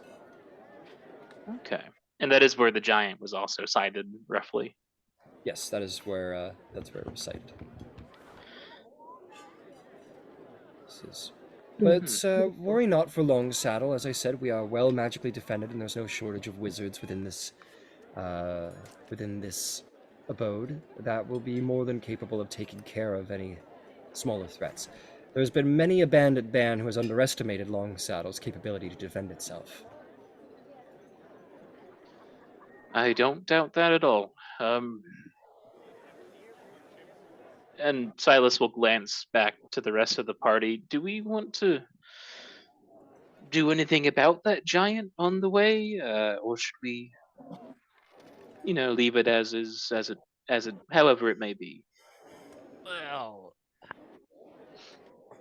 Vex said he saw it and he was keeping an eye on it. I'd say we keep an eye on it. Once we finish this batch, we have well, certainly something to wrap everything up in. I'd say that we have a task in mind already, and we can't do everything and Of course. everywhere. So perhaps on the way back, we can see if Dispatch it's it. still. Yeah. Hmm. Plus, on the way back, we can maybe even see if we can get kind of eye the wizard a bit. Maybe we can have Vex help us with that giant on the way back as well. I wouldn't be surprised. I mean, it sounds something like an adventure that he'd be interested in. And if there's a bounty on giants, then it's something of a 2-for-1 if we also get a bounty on a dwarven gentleman. Exactly. We're gonna enough. optimize. I imagine a dragon could, a giant could cover quite a bit of area in a day. So it could be anywhere. Unless it's in the hills for a reason. You said the fire giant was searching for something in tribals, digging, correct? Yes. Do you think there might be something similar in the hills? It could be. Although they are hill giants, so you would find them in the hills. Hmm. That does make Fair, sense. really. There's so much about them I don't know. No. In any case, it does make me happy to hear your town is safe, and I look forward to spending a night here. Well, excellent. If there's nothing else, it is rather late. Of course, thank you so much for your assistance. One last thing. There is a young copper dragon, of late, apparently keeping to the locale. I imagine that he's been at least helping keep the borders around Longsaddle somewhat safe, if not for his own reasons. By the name of Vexillanthus, have you been acquainted as of yet? We've not been acquainted, but we have been aware of the dragon's presence for some time. Copper among the metallic variety and are typically considered to be more altruistic than their chromatic cousins. So we have simply endeavored to keep an eye on this young dragon and see if they could be a friend or foe, but you say that this seems to be friendly. Yes. Oh, he seems quite friendly and is also in urgent need of some new decor. I think that if you might see to arrange maybe some nice rugs and wall hangings, a few paintings to be delivered, you might find a more than willing ally to help out Longsaddle from time to time. Should I see, how interesting. There's any like local bards around. You should tell them. He seemed really up for like music and comedy. Well, you have given us much to consider. You come not only with questions of your own interest, but you also come with very valuable and intelligence regarding this neighbor of ours. Perhaps I shall send one of our younger mages to go treat with this. Make sure he has a dragon in sense the of meantime. humor. Make sure Preferably he has a sense of humor. dirty one, apparently. I see. Well, I will. This is good advice. Also, I will We will try and make contact with this this dragon. You met them along the southern road, I suspect? Yes. Correct. All right, I will endeavor to try and see if we can't make good terms with this dragon. It always is good to have a close-by ally of such primordial power. Especially with dragons, with giants about. Indeed, with giants about, dragons famously are known for their ability to defeat giants. Well, you have given us much to consider, and we will take it under deep advisement. Thank you very much. Of course. Of course. Is there anything else that the Harpels might be able to provide a knight of your status, Sir Silas? Ooh. Well, Niena here is something of a herbalist, a skilled potion maker. If you have any spare ingredients, that could go a long way. Make a persuasion check. Already. Giving out free shit, huh?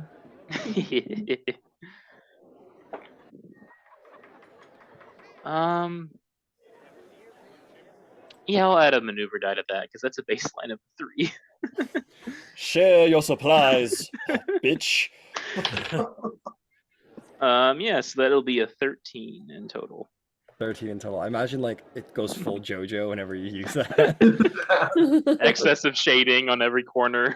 Yeah. Yeah. You're like walking towards her like that one scene. 13. She says,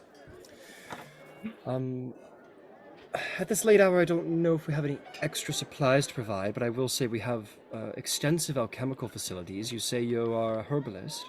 Yes.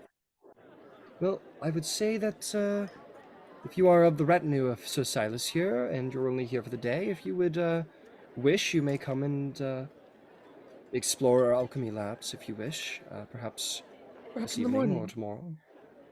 Indeed. You'd be more than welcome there. We don't have much in supplies, but we have much in facilities. Well, I appreciate that very much. Thank you. Very well.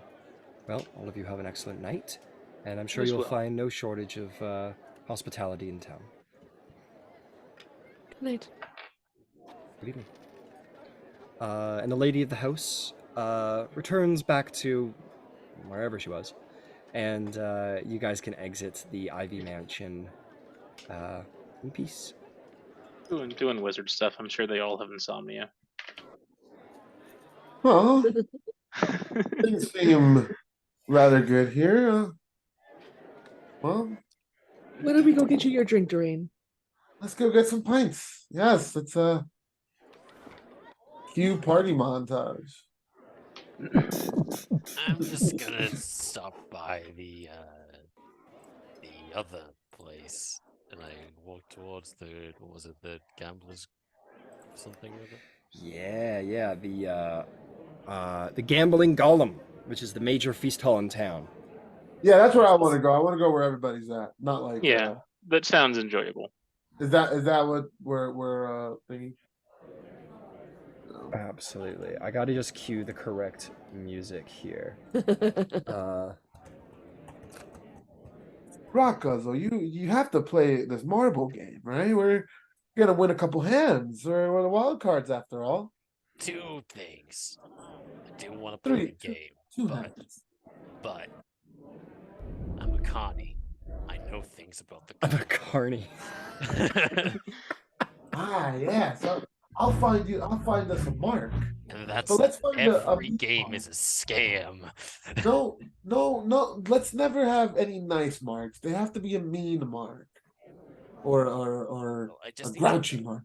I just need to know how the game works and, see if there's any loopholes, or ways I can exploit it But let's just not be within the about it. rules.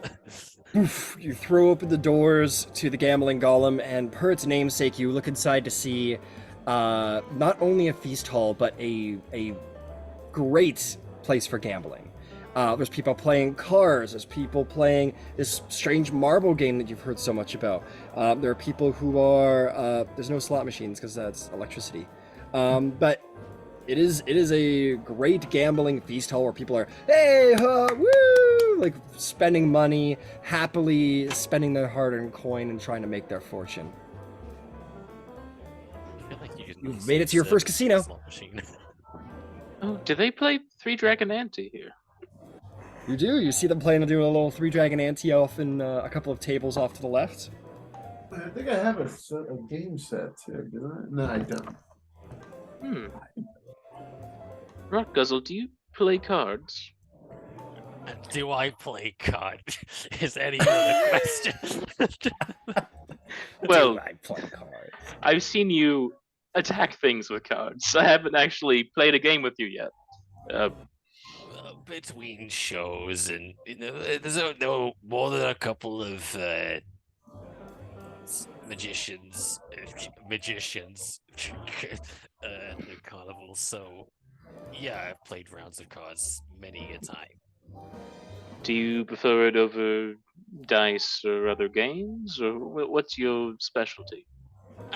For almost any game, I'm intrigued by this marble game. I'm not familiar with that one. I always want to learn try out a new one, see how it works. Good point. Let's do that first then. Great. All right, let's figure out how this marble game works here. Wait, scatter Rotguzzle, shields. before you play, maybe Niana can wish you some good luck. I don't know if Niana, can you cast guidance or not? I don't know if you No, can I do don't that. have guidance. Never mind. Well, I'll wish you some good luck, metaphorically speaking. Can't, All right, can't pray I to have- Jesus for the slot I machines. can psychically give myself something that's very. I just have a very good thing for this. If Niana goes into a strategic position where she can see from afar, she can send messages to Rockguzzle. We're one step deeper. I mean, I could. Oh, actually, yeah. You guys know gonna try what, to heist the actually, casino? Yeah, I know we're what I about to can rob. do. And I'm gonna use one of my psych. Actually, I used it. I used it on the dragon, didn't I? I'm gonna use one of my psionic dice to establish telepathic communication with. I guess since Niana can already message me, Yes. I'll establish it with Derain and Sir Silas. Where is it? Ryan's like face palming about this. Alright, I have 2 hours of telepathy with Derain and Sir Silas. Alright, you know We're what? wearing wires. Where was okay. Rather than now, before we do this, fellas, do we have any qualms about there's no easy way to say this. We can cheat the hell out of this place. Well, Perhaps a little, but not enough to draw attention. as a man of honor, no, No, I not don't. at all. I just Give him Well- inspiration for that one. Yeah, go and have inspiration. That was funny. make sure it's a mean mark. That's all I ask.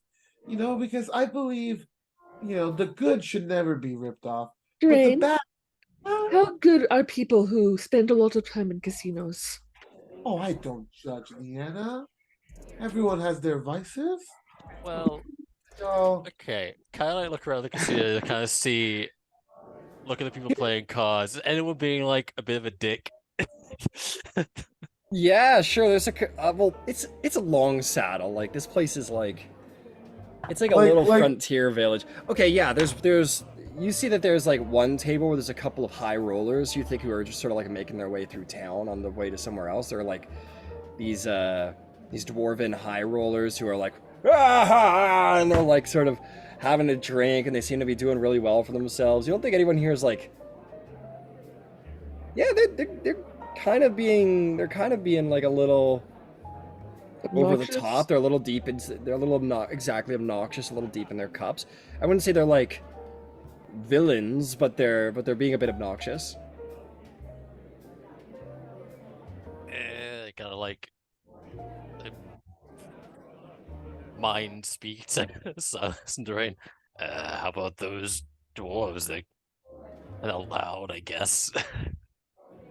Huh, Sure, yeah. I'm just happy to get a chance to see you at work. Sometimes in situations like this, I like to apply qualities that are not so good onto them so I can justify whatever actions I'm about to do. That said, looking at this, Paul Rockguzzle, I will just say I support you enjoying yourself tonight. Just promise not to do the card thing where you like throw it into their forehead and then their head explodes. Just don't. Yes. Yeah, if it's a few, if it's a few gold, that's fine. Then that's harmless fun. But nothing permanently damning. I would do that. As far as like I guess games going on, is there any that are like I guess run by the house as opposed to just like random people?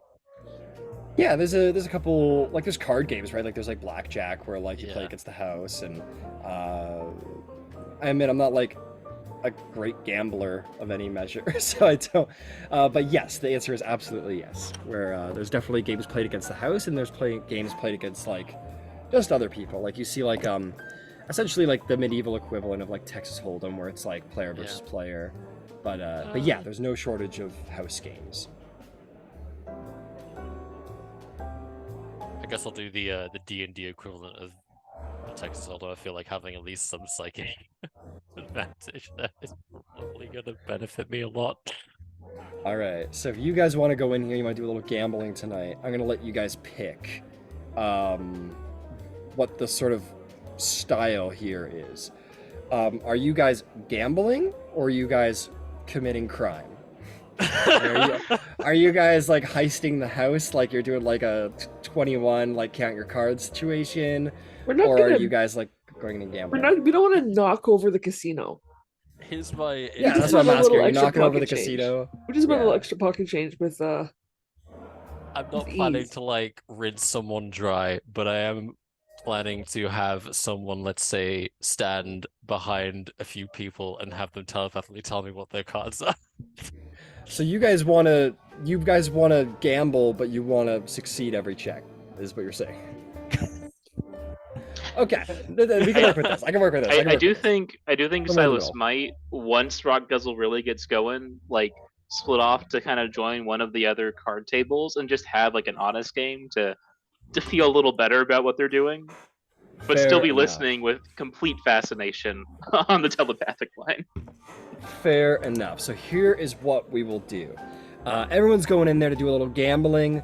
Depending on what skills you bring to bear, you might decide you're doing a little better than you I actually think are. Durain's not gonna play any games per se and just hang out around like observing. All right, you're just gonna observe and watch. So Nienna, Ratguzzle, and Sir Silas are going to be doing a little gambling. So I'm gonna. Anna is going to go to a table first, and get friendly with one of the players. Okay. Act a little drunk. Sure. And look at the cards from time to time. Okay. Yeah. So you're like doing a crime. You, Nienna, Yeah. are like, we're doing crime. I want to make money. Ratguzzle's like, I want to gamble, but like I also want to use cheat codes if I want. And Sir Silas is just having a gamble and daring. It's just great. Everyone's doing something different. So let's start with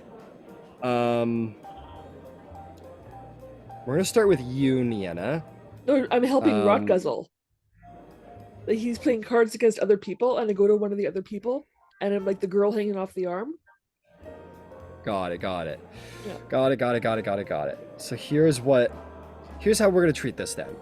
I'm gonna treat this as Nienna performing a crime without reward, and if you succeed, you'll provide Rockguzzle a number of advantages to utilize if Okay. he so chooses.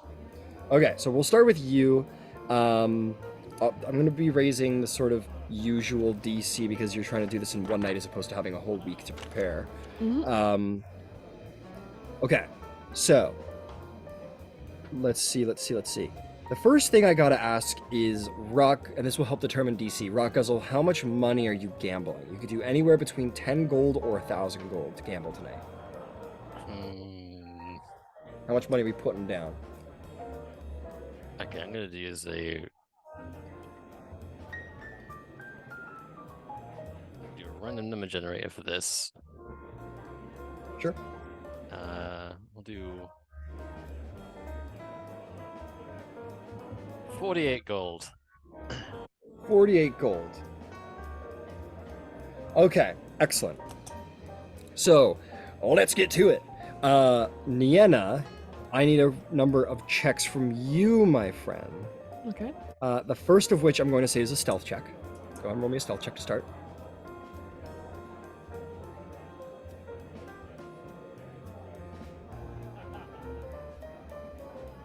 15. 15, understood. You are successful in your stealthiness.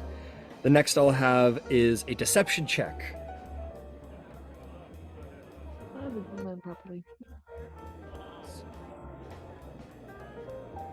22. Very good. You're very deceptive as you're sort of hanging off arms and stuff. And the last one, I'll let you decide which one you want to roll, either a perception or an investigation check. Perception. Okay.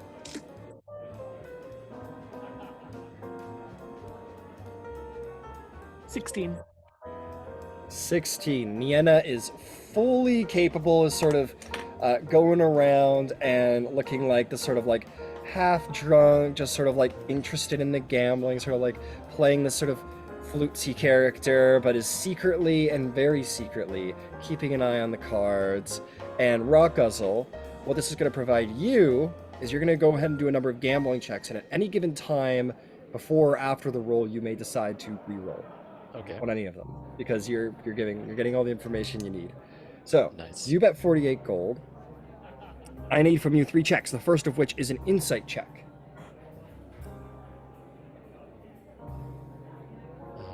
18. 18. You are successful there. Ooh, actually, hang on. Ooh, I'm supposed to actually roll. And I'm not supposed to tell you if you're successful or not, so I did that slightly wrong. That's okay, because I need to roll anyway to generate the DCs. What did you roll again? 18. 18. You want to stick with your 18? Or did you want to re-roll because Nienna can provide you special instruction? You How can't many take the higher of the 2. Okay, how many rolls do I have? All of them. So 3. In that case, yeah, if I can re-roll, may as well. Yep. Nienna's giving you the luck dice right now. Cool. Ooh. That's a nat 20, 22. Oh, baby. Woo, 22. All right, that's pretty good. We'll see if you're successful. All right, the next one, I'm going to go ahead and generate the DC is...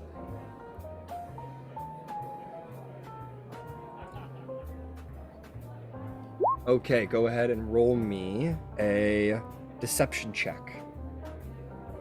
Okay, deception. Advantage. 23.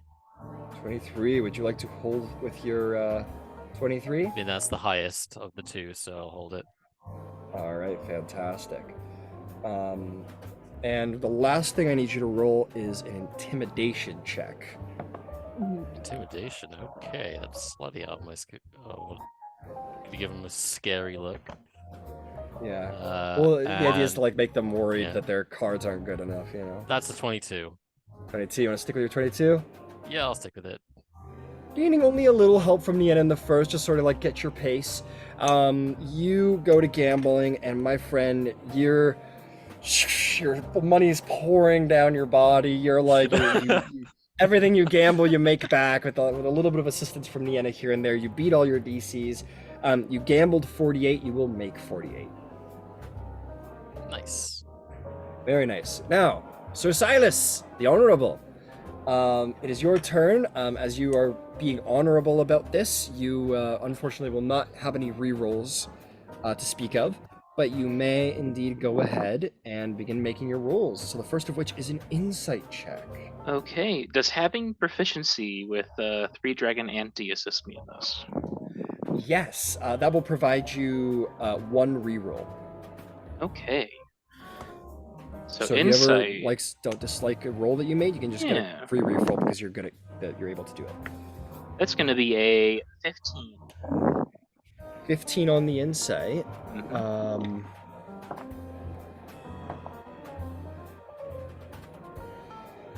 Do you want to stick with your 15, or would you like to re-roll with your Dragon Ante skills? I'll stick with it. I have a -1, so that's a pretty good roll. All right, fantastic. Next is Deception. Go ahead. Alrighty. I'm going to use the re-roll on that deception. Got it. So that is an 11. 11. Understood. Understood. Last but not least, I need an Intimidation check. Okay.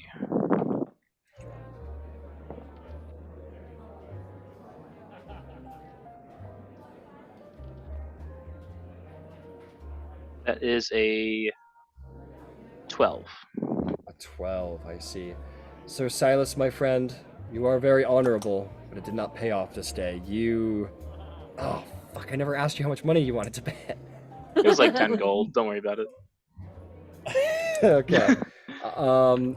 Right. You bet Was 10 that gold. the buy-in, or was it 20 that's as a minimum?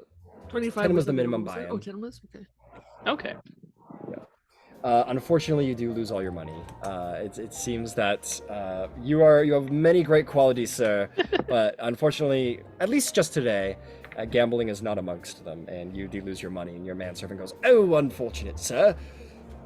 Oh, that's entirely all right. I still am ending the day with more than I had to start with. This is a rather optimistic standpoint, sir. I am glad to hear. Thank you, Eb. You're truly a treasure. Oh, stop. This is hilarious.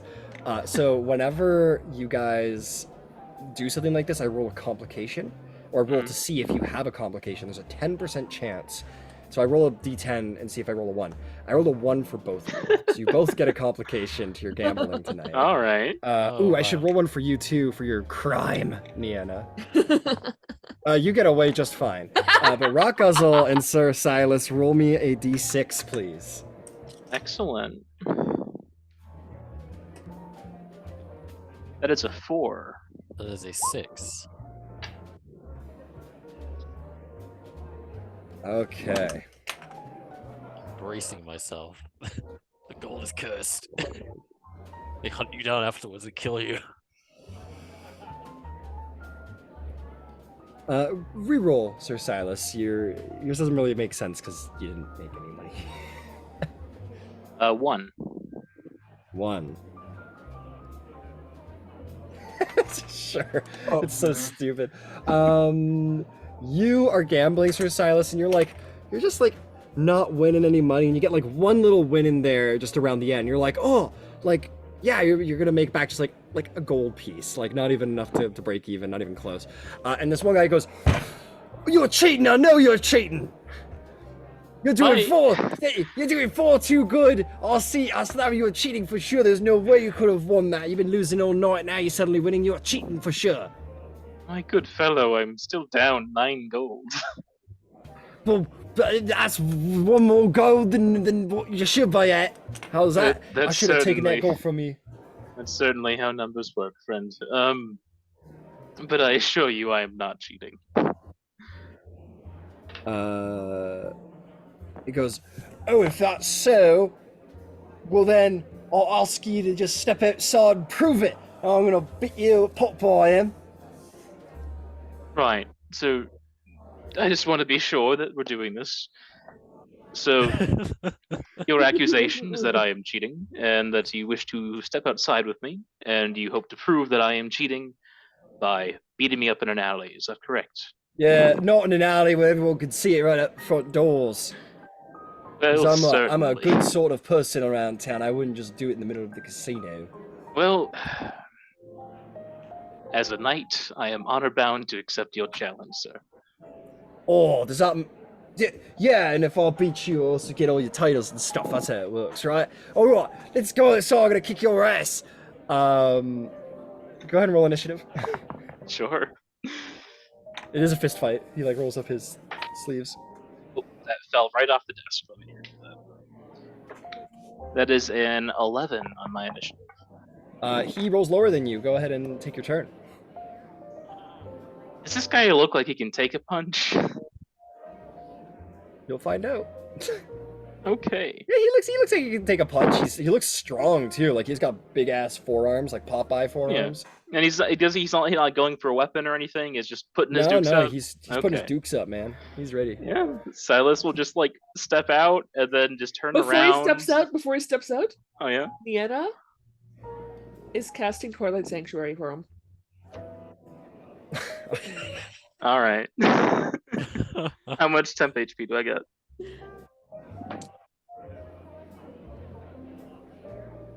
So you guys step out to have a fist fight, and Nienna calls on the power of and a huge orb of Twilight. He's like, "What the fuck?" Truly, he has God and anime on his 6, you side. get an extra 6.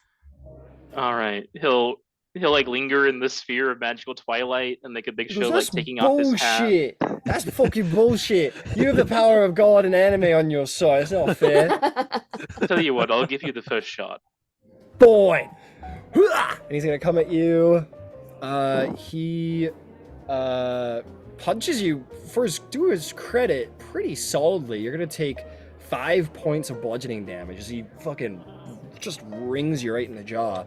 This guy's pretty decent little tavern brawler. Okay. Then I'll go in for a little punch. All right. Let's see. That's just proficient automatically plus strength, correct? I believe it is just strength. If you are not proficient. I think everyone's proficient, but the damage is like 1 plus strength baseline or something. Yeah, it's something like that. It should be. It's on your sheet anyway. Anyhow. Yeah, so that'll be. Let me double check my sheet. Still classical jazz music in the background. That'll be a whole. Let me double check. 8 to hit. 8 does not hit. Gets out of the way. Anything else? Nah. You're a piece of shit, and he's gonna attack you. That's gonna be a. That's gonna be a 14 to hit. That'll miss. I'm going to spend a maneuver and riposte. Get him.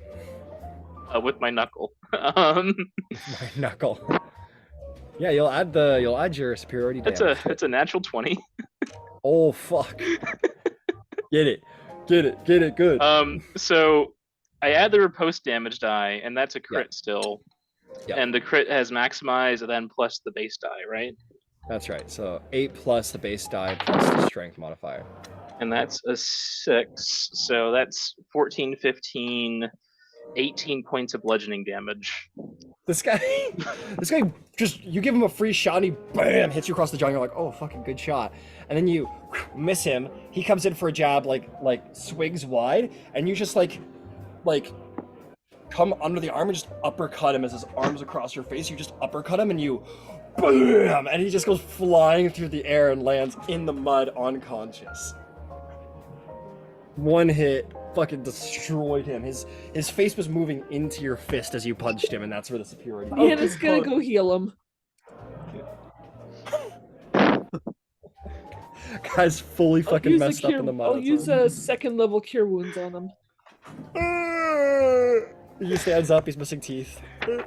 Silas is going to like put his hat back on, and then just bend down over him, reach into his coin purse, and put a single gold piece on his chest.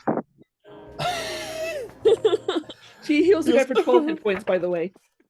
Thank you. And he's fully healed again, and he runs away with his tail between his legs and with his 1 gold in his hand, going as he like runs away, completely pathetically. I think that was a good task because, say he had a gambling problem, he sure won't be gambling ever again. Or at least not for the rest of the night. Oh yeah, he may leave town. That's just you sent him so far, Silas. It was just so Ooh. far. Well, thank you. Guzzle. Oh, As your assistant heads outside to help Sir Silas, you see these high rollers from that one table, these dwarven individuals that come over and say there, friend, you're quite a skilled with the gambling, aren't ya? well, the gold speaks for itself. Then that it does. You've doubled your coin in a short time. Say, wouldn't you like to come to the table with my friends for a high stakes game? I mean, how high a stakes are we talking? Well, let's determine that at the table. What seems right for just about everybody there? What do you say? You seem to be the best gambler in this hall tonight. We would like to invite you to our table. Relesnian has gone and kind of like, shit, my advantage is just... Yeah, why not? Okay. They bring you over to the table. It's the marble game. It's a shield basher. And basically what it is that there is like a flat board that is in the shape of like a kite shield. And it has like different zones, like a dartboard on it. Yeah. And then the idea is like you flick the marble and try and get it close to the center as possible, kind of like curling. Can I, Yes. like... I love how look you use curling as a reference. Can I look over this, like, board? Because as a former carnival thing, I know games like this can be rigged as hell. Is it, like, does it look like it's been tampered with? Make an investigation check. Oh man, that's like the bad roll for me. Okay, I'm gonna use 13, but I want to use my where is it? Psy bolstered knack to add a d6 to that. All right. Ugh, 14. 14. There doesn't seem to be anything wrong with the table. You also see that, considering this is sort of like the high stakes table here tonight, there's lots of guards and dealers sort of close at hand to ensure that there's proper play over here. A little more attention over here than everywhere else. Alrighty. Talk me through this game then. I'm not familiar. It's a fairly simple game. It's called Shield Basher, or Shield, whatever the fuck it's called. Blah blah blah. Gambling there. Scatter shields. So the idea is that you try and flip the marble as close to the center as possible. The closer you get, the more points you get. The further away, the less points you have. And then there's some other rules that actually making it a gambling game rather than this is. And you bet how close you're going to get. And he tells you a bunch of rules that I don't have on hand, I'm afraid to say. But he explains the game to you and how it's run. And it's certainly not something that probably anybody has any great level of skill unless they live in Long Saddle, which these people definitely don't seem to. He goes, so, what do we all think? This is a high stakes game. We should set the minimum bet accordingly. What would everybody think tonight's gambling ought to be? I think at least a couple hundred. What about you there, our new goblin friend? What do you think would be an adequate high stakes gamble for this evening? I'll check my coin purse. Well, you suggested a couple of hundred. Let's go a couple of hundred. Is there 200 200 gold gold pieces. pieces?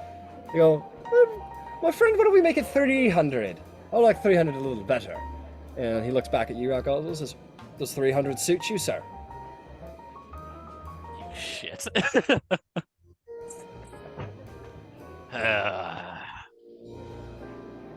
As long as you win. If you win, it turns out great. How about this then? And I take out the Alexandrite from my pack, valued at 500. They go, oh! I They slap go, the jewel down. They go, it's a bet! And with that, Rut Guzzle will gamble 500 gold pieces into this little thing. So, There will be no reroll, as you do not have a Nienna present to aid you. I can't you do anything also- with flicking a marble anyway. There's other like rules, and I don't know. There would be a way that you could help, but you know. And there also, of course, for you and your allies, there won't be any sort of rerolls involved. Okay, are you ready, Rockguzzle? No. High stakes gambling. No, as Sir Silas and Yenna comes back, and Durain, you clearly see all this happening, right? You see Rockguzzle putting down 500 at the high stakes table. Yenna and Sir Silas, you kind of come in from outside and see Rockguzzle at the high rollers table. Nienna would have healed him Um, for 7 hit points, by the way. Sir Silas. Oh, Got it. I'm still at full Durain HP. has, like- You never hit through the 10th HP. The raid has the blindest faith. Like he's like, oh yeah, this is exactly the plan, and this is gonna go absolutely well. Rockguzzle has it 100% under control. Depending on the check, this will go either brilliantly or terribly. All right, Durain, Rockguzzle. how much is on the table? The 500 gold Alexandra pieces. gem. Does he have that much? No, he has the gem. All right, Rockguzzle, make your first check in insight, please. Yeah, I was worried it was me inside.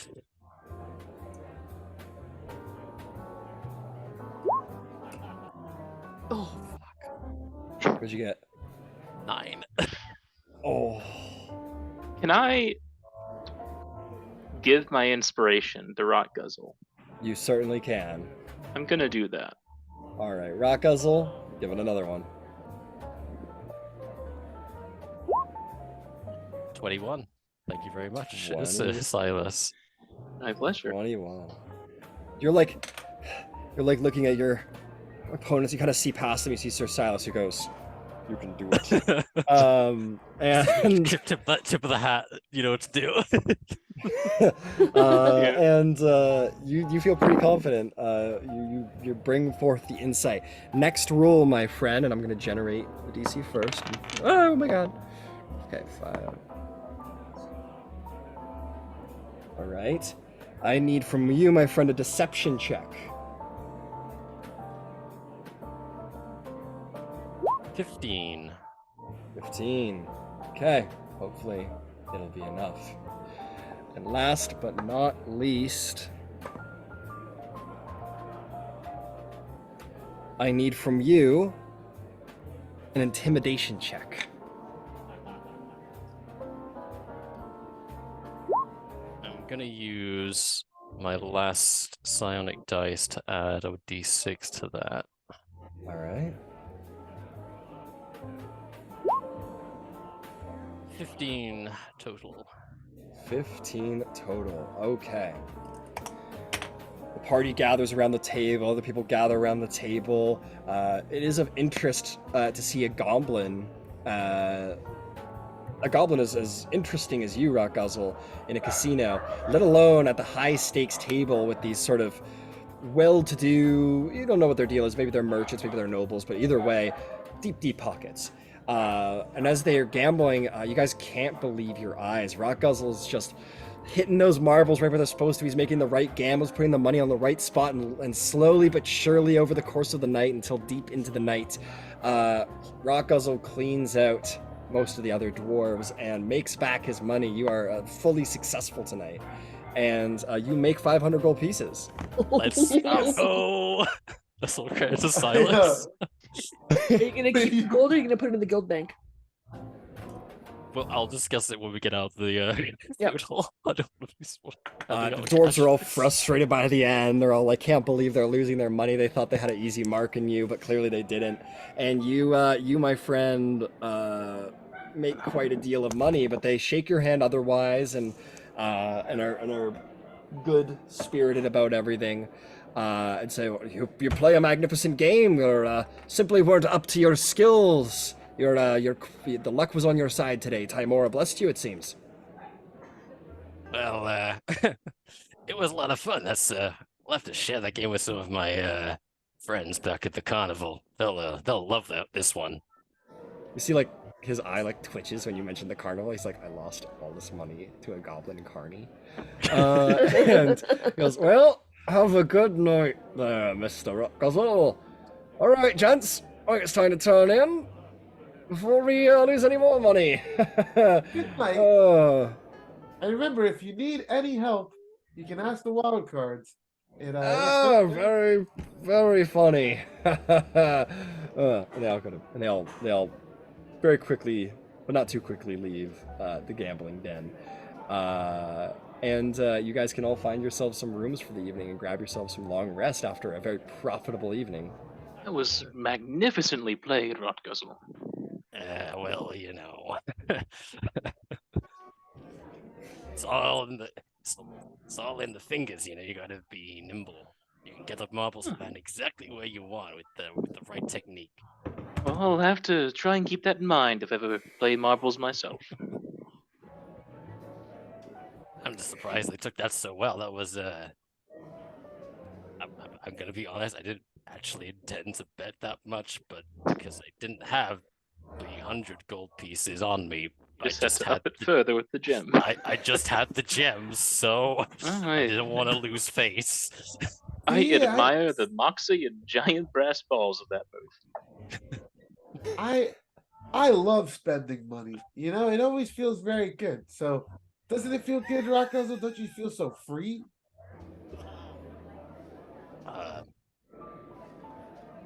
I feel elated. I also I can't help but feel like the specter of another version of me that lost.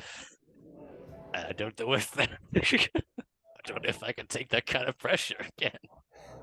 Oh, but that's the thrill. You chase it. I imagine that's what gambling addicts are all about. I truly don't understand the passion myself. I'm gonna flip a coin here right now. Someone nearby says, "There's no such thing as gambling addiction. It's never been proven." Just to be clear. All right. I just do this is like a in games where like like Darkest Dungeon where it's like do they either like inspiration or like suffering. So will this turn Rockguzzle into a gambling addict? Oh no. Rockguzzle gets a feeling for it or not. Rockguzzle kind of like starts nodding on to what DeRay's saying. Yeah, I mean, if I have the talent for it, why shouldn't I get into gambling? Well, for what it's worth. The funny part, I'm gonna give you guys a little peek behind the curtain. That first thing that you did for the 48 gold, the DCs were 22, 18, and 12 respectively. So that was hard, but you got your nat 20 on that first one. And the DCs for this one that you beat were 13, 11, and 8. Oh wow, I didn't shit on the high stakes game, but great on the low stakes game. Wow. So it's gambling. It's gambling, man. We call in for the night and hit the road. And where's Syndra? Is she? Well, you said you would meet her in the mess hall, and then we kind of ditched her for the gambling. Well, it's here. That's probably still looking at a bird. If not, check for a quiet corner. No, you guys look into the back corner and you see that she's also been gambling and drinking and such, and she's doing pretty well for herself. You see she's got a tidy sum of coins in front of her. We should go relay the story to her. She's just, well, maybe not in here. We cheated on the one that was low stakes, but won the one that was high stakes, fair and square. We can talk about the high stakes game, definitely.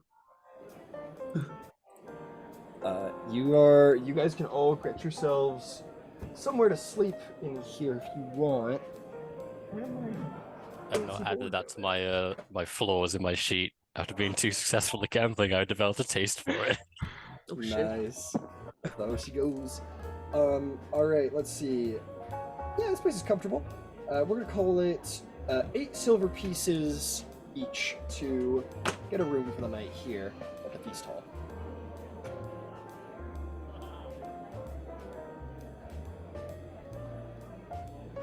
And with that, going to bed, successful career gamblers at least one of you.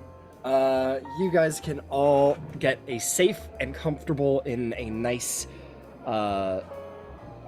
warm bed, and you'll all get a long rest.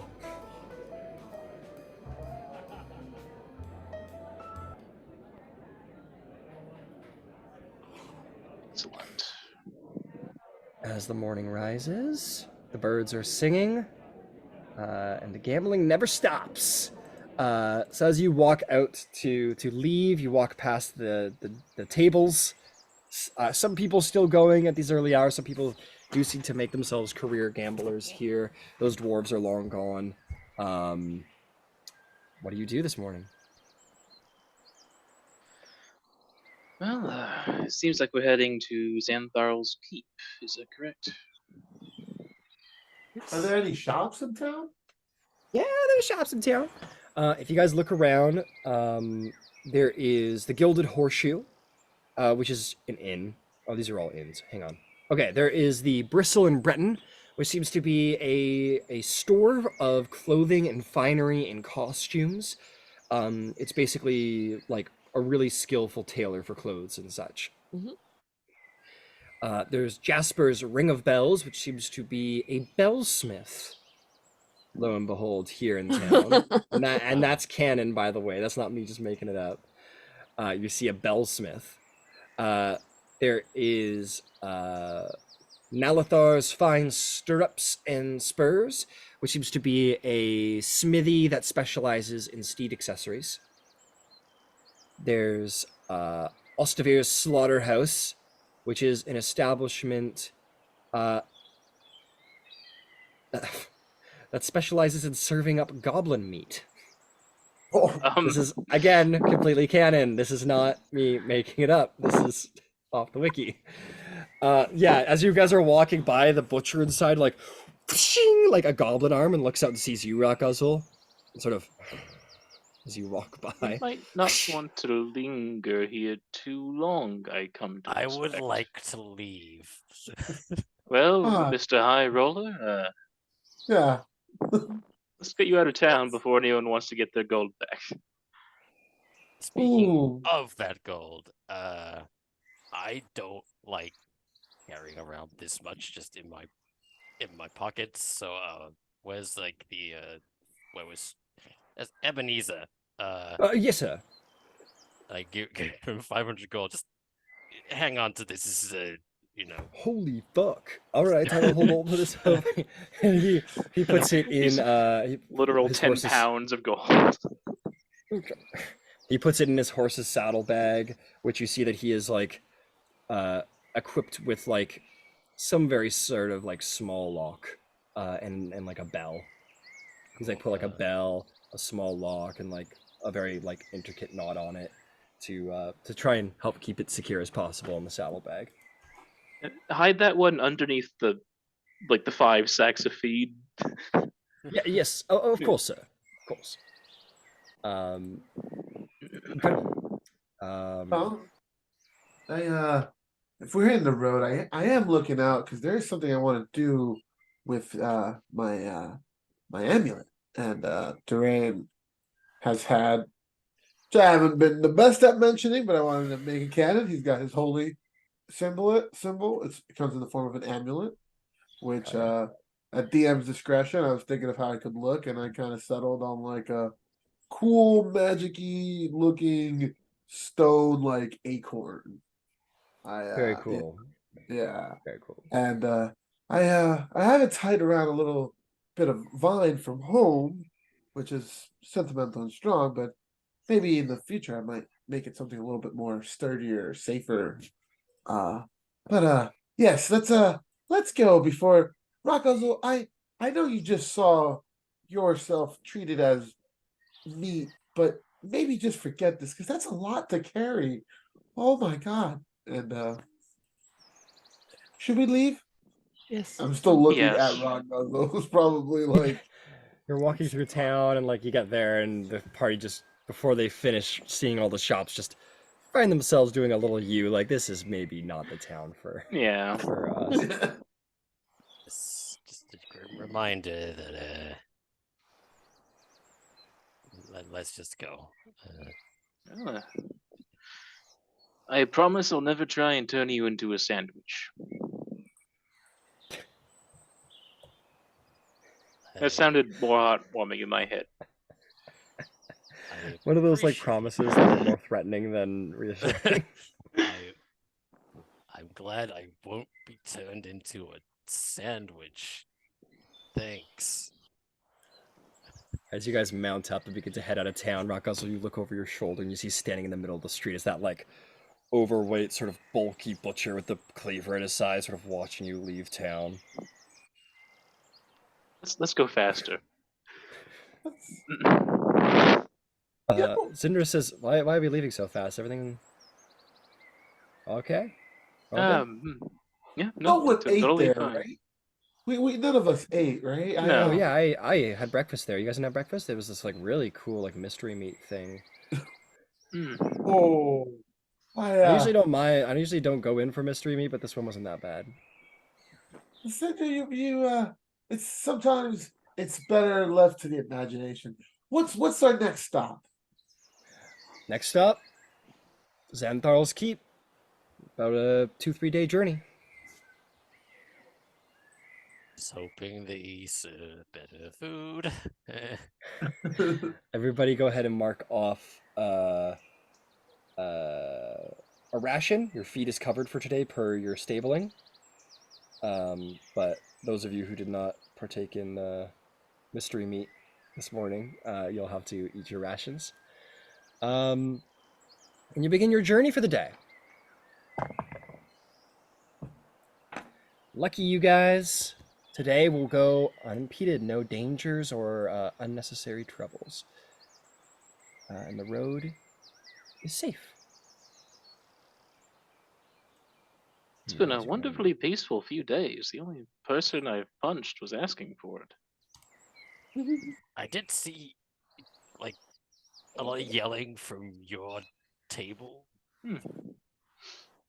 Something about cheating. Could have been me. Yeah. It was something regarding that. I don't really remember the specifics. I was a little buzzed at the time. You still fought well for someone so Oh, just a thank little you. buzzed. Can't believe I missed it. Making so much money.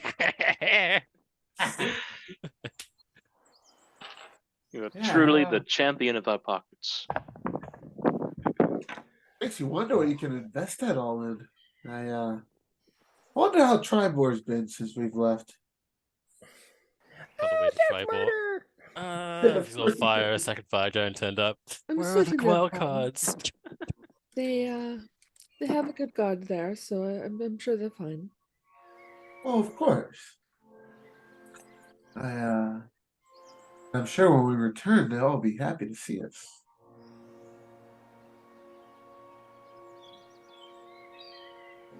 Absolutely.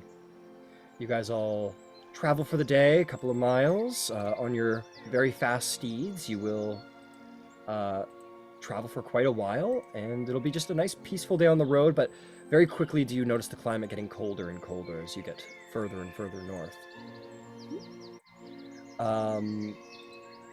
And as you sort of settle in, yeah, you find yourselves at camp. Is there anything you guys want to do at camp? Mushroom hunting. Mushroom hunting. Go ahead and roll me a survival check. Duran will help because All right, Dwayne will help. Advantage there, Niana. Okay, the second one was a 3, the first one was a 14, so we're gonna go with the 14 plus 3, 17. You will What find does- yourself some herbs. You're going to find yourself. I feel like I'm making a very large mistake every time we do this. Because this is technically how it works for finding food. As for finding like potions of healing stuff, give me a second. I'm going to just look through my chart here. And also bear in mind that you have to spend a day doing each one, so it requires a lot of downtime.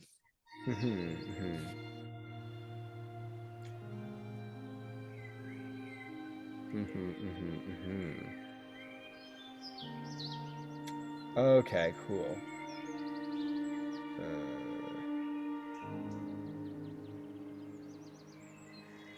Okay. Yeah, I'll just keep going with it. You find 50 gold pieces worth of crafting materials, sort of fortifying plants. Fortifying plants or healing? Healing plants, yeah. Okay. Okay. And while they're out, Yenna will, when she's done picking the herbs and they're on their way back, she's going to start weaving herself a new head crown, grass crown thing. And are there any little wildflowers around? Wildflowers? Let's see. Yeah.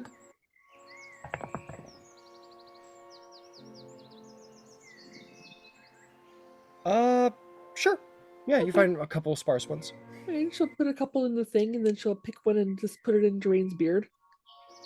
Drain will Drain will grab another one and put it in his beard as well, and then put one in her ear. Are these your favorites? I've got so many favorites. I like flowers. I just have a hard time remembering their names, so I remember how they look. Oh, I love them all. I love them all. And this one is I don't know. Morning's Dew. The one in your beard there, and that one is a Whispering Wind Blossom. He's like a tentatively lost, and he basically, Durain will be like he's definitely interested in what she has to say, but he's more interested in that she's saying it, and it'll just be two cute little fucking nature cuties for a long time that way. Yeah. He'll be very, very cute. These are very special moments for Duran, and it's clear he's enjoying them. Nice. Her as well. Excellent. So I scrolled down my hunting and gathering sub content, and I think we're gonna give that a shot going forward. So, it's still good. It's still good. It's not. I'm not debuffing or anything, but it adds a variety of what you might. Oh, find. good. Awesome. That's cool, yeah. Yeah, Yeah, they give it a find shot. crazy shrooms. The whole party trips for a session. I'll That try would be these in the funny. stew. Why not? Why not? Yeah. Why not? But tonight you guys are all actually served with a little treat by I will one day learn his name. Ebenezer. He serves you all hand pies. And he says, Ooh. indeed, I managed to scrounge together some good meats from town, and not from So- that one, not okay. from the one, yes, not from the one place. Nope. No. No, I assure you, this is pig meat. This is pork. But these are pork hand pies. They're meat pies. I hope you like them. They should be delicious. I've sprinkled some spices in there. Should be good. It smells They do heavenly. look excellent. Yes. You bite into them, and they're like juicy, meaty, delicious, hearty. Good stuff. Good stuff. Sniff it a couple of times, trying to be sure. You smell it. You have no way to distinguish. It's sort of like a pulled pork situation. So you're like, okay, like Well, it I mean, it could be. smells like pig, so I'll believe you. And Anna will eat her hand pie and thank him profusely and give him a little peck on the cheek because he's been so good with feeding them. Goodness me, my goodness. And he goes to seaming and taking care of Sir Silas's stuff, brushing his horse and everything, and says, "Sir Silas, if I may say so, you all seem to be making quite a good deal of coin with these adventurers. Perhaps in due time you might even be able to have some barding put upon your horse one day. Wouldn't that be something?" That is the hope. I mean, I haven't made too much money as of yet, but once the bounty's turned in and I have my fair share, I'm hoping to buy some better armor, both for myself and for Chevy there. Oh, indeed, sir, and quite indeed. Very well. And he'll go back to doing his work.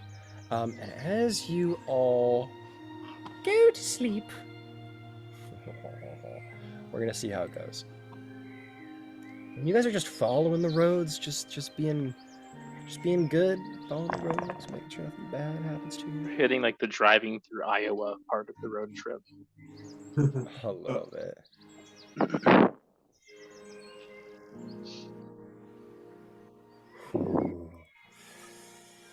Okay, people. Who's taking what watch? I'll take first watch. Okay. I'll do second. Take third. All right, Rakaz will roll a perception check.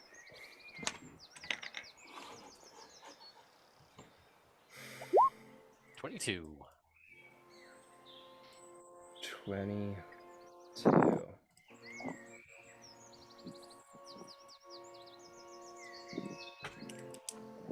Give it a moment while I prepare the fun. Ooh. Oh boy. Keep in mind, while you all sleep, you are not wearing armor. Rakaz will be the only person wearing his armor if he chooses to. Absolutely. That would be silly. It'd be silly not to, wouldn't it? Let's get the exposure up a little bit more. What am I? I'll use these. Why not?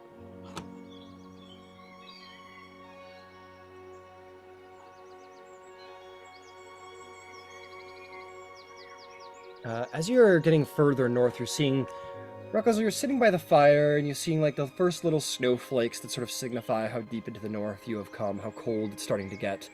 You have maybe your blanket around you as you sit near the fire. You guys, it's getting cold. You guys are getting up into that sort of near Arctic weather. 22,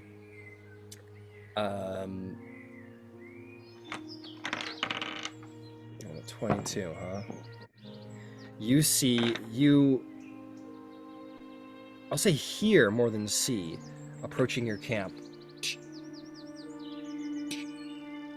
Small sticks snapping, and you kind of look around to see what's going with your keen eye. You are going to look out, and you are going to see these very big cats, white furred cats. I'm gonna find out how many there are. Oh, wow.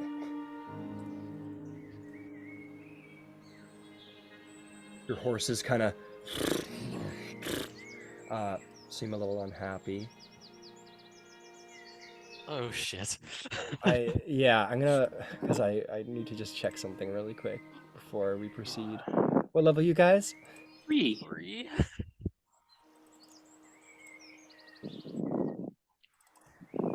Gotta just see how.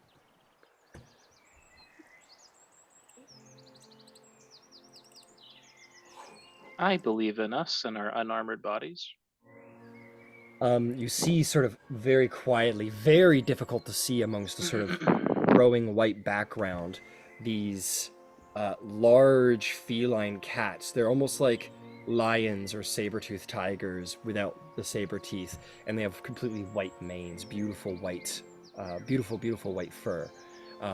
Posting a picture in the Roll20, but you see them sort of lowly prowling towards the camp. What do you do? Aw, you just hear keen.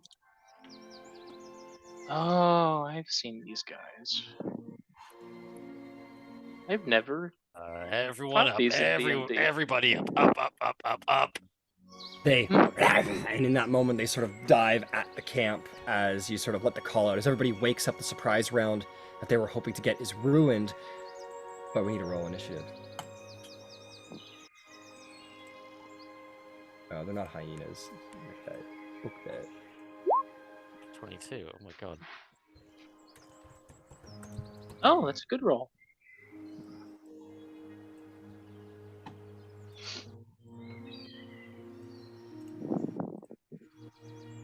I'll give the horses an initiative too, because they're going to be a little scared. Let's just go, I say! Whose cats are those? Alright, I got initiatives to roll. I got a little work to do over here. Turbo rolls. Could roll better. horses roll. Damn, man, nobody rolled good on this initiative. Fans. And then put on some battle music. How about Last Stand? Okay, let's get some initiative going. 25 to 20. Me. 22. 20. 20. Rockets was a 22. How about 20 to 15? 17. 15. Because it's How so about- fast. 15 to 10. What'd you get, Durain? 6. 6.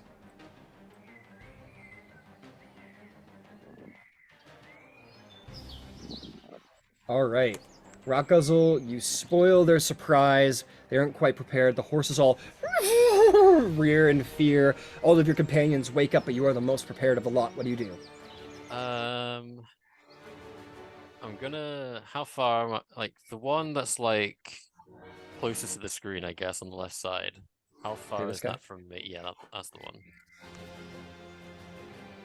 That one is 55 feet. Perfectly in range. I'm gonna throw a psychic blade at it because don't want to go after the horses. A card appears in your hand. You throw it into the darkness.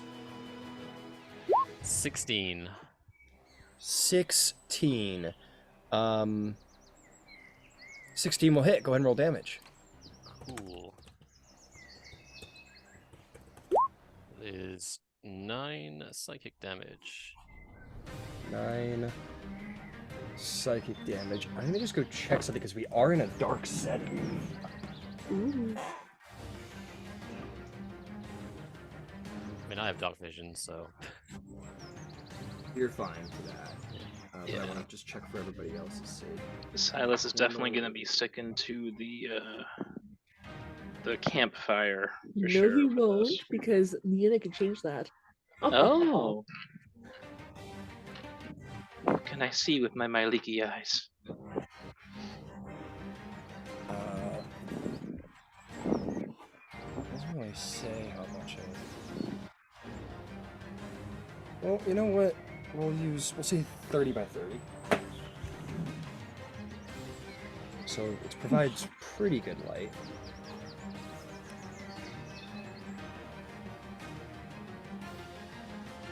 Anyone without dark vision can see perfectly within this range.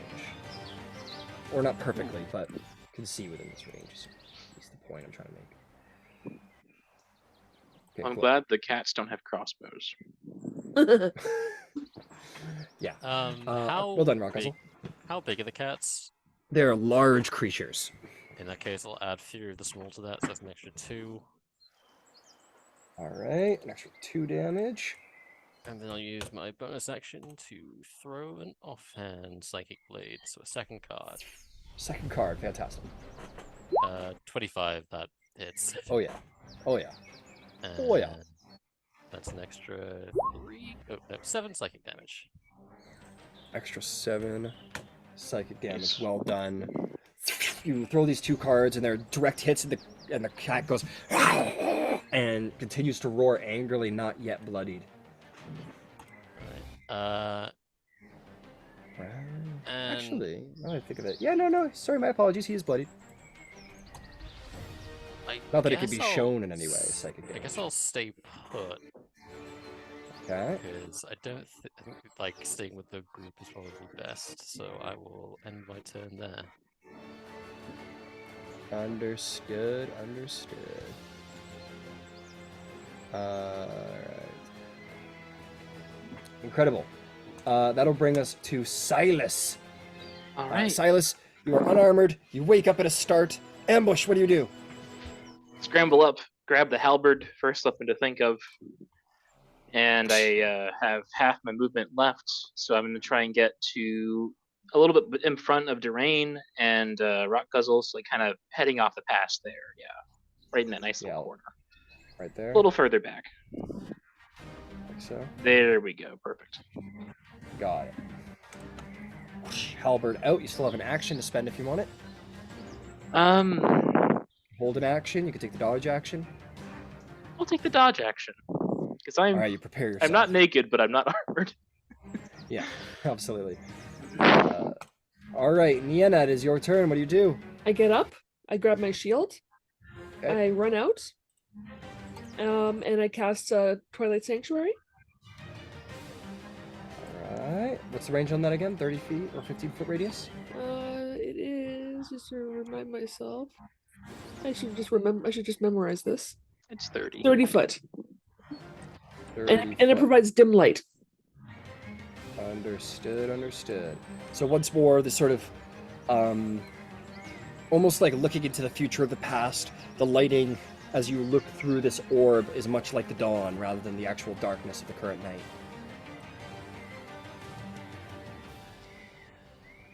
All right. And that's it. Fantastic. What's the Zindra temp- Winterboat. What's the HP value? Oh, yes. 7. How's that work again? Everybody just gets it right now? The way it's supposed to work is at the end of everybody's turn, they roll what their temp hit points are. Okay, yeah, so we'll do it that way then. Okay, so I rolled a 7 for myself. Cool. Yeah, so at the end of your turn, you get new 10 points. Your companion Silas will be like, "Good heavens!" and will dive underneath a nearby tree. Zindra quickly stands, draws her bow, looks and sees the enemies. You go, well, these are new, and will take a shot. They do look like they make fantastic cloaks, though. Yes, they do.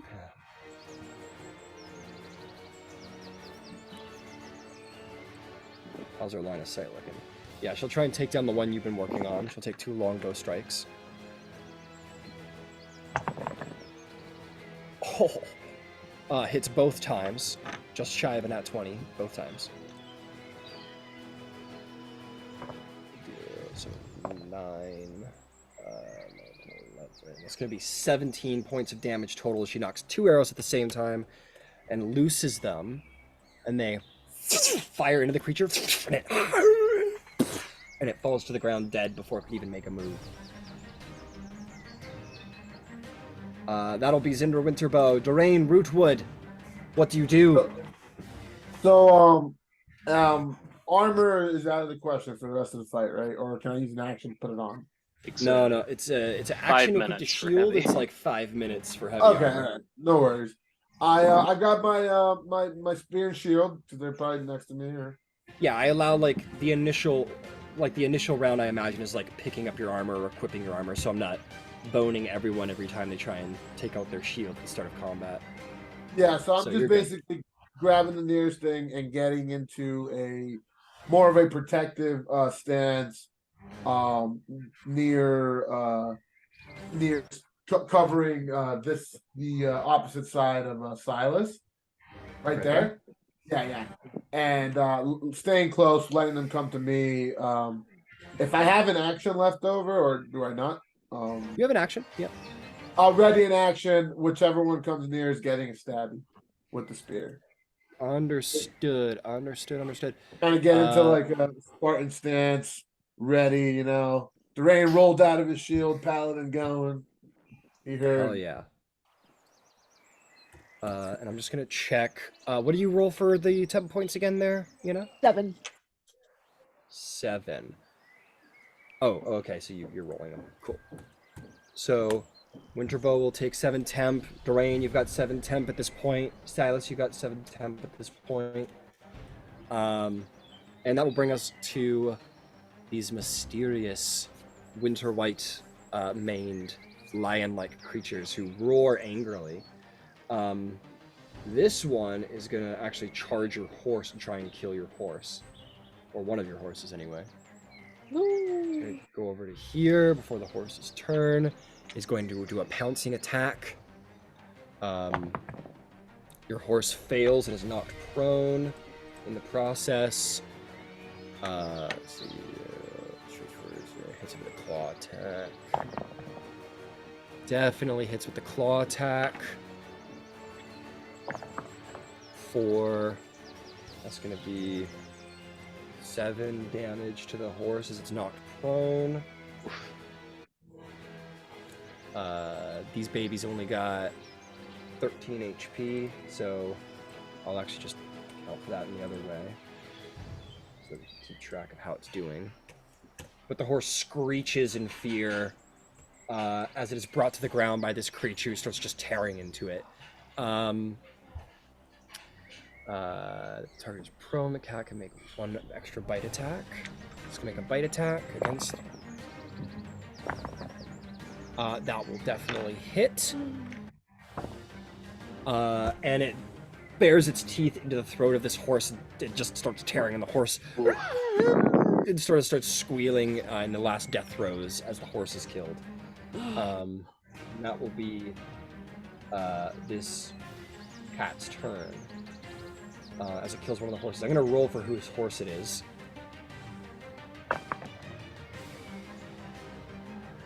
Oh, fuck. Sir Silas, I'm very sorry that was your horse. That is going to bring us to the horses' turns, who I imagine are tied off, right? Yeah. Most likely, yeah.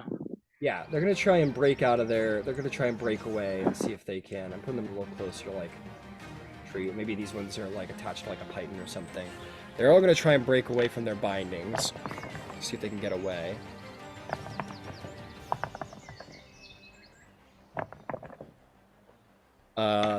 This is the only one that succeeds. That sort of pulls it back, and its reins sort of come loose as it uses an action to sort of break free, and it's going to just dash into the darkness in fear.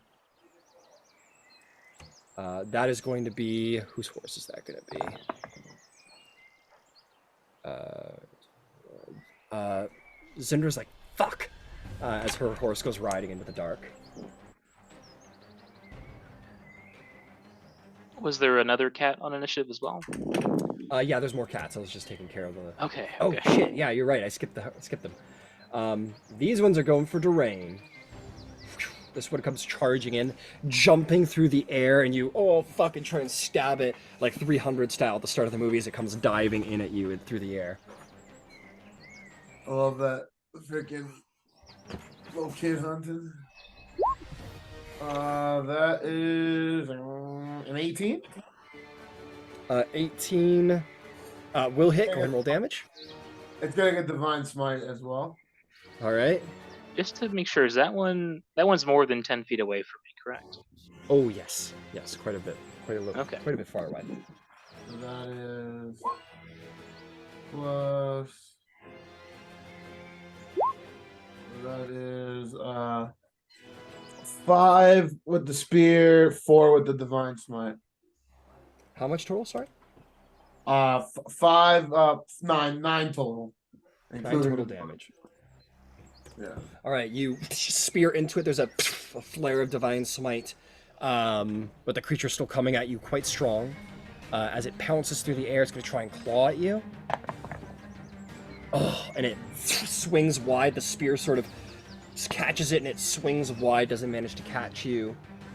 This one, I'm going to see if it wants you, Durain, or if it wants to go after the horse.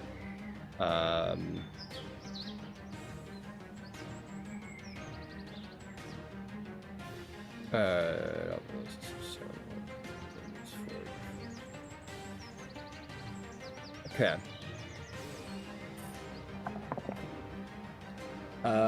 Yeah, this one's coming after you. Comes charging in. Jumps through the air. That is going to be a... That's going to be a 19 to hit. What's my armor class without armor and stuff? What's your dex? I don't know. Did this disarm it in the like take it off in D&D? Oh, okay. It won't. I mean, it's gonna hit for sure. 19. Well, no. It's 13 is what without the armor on. Got it. It is going to slash its claw into you for, that's going to be 9, That is going to be 9 points of slashing damage, and the full weight of this cat comes down on top of you. I need you to make a strength saving throw. Oh.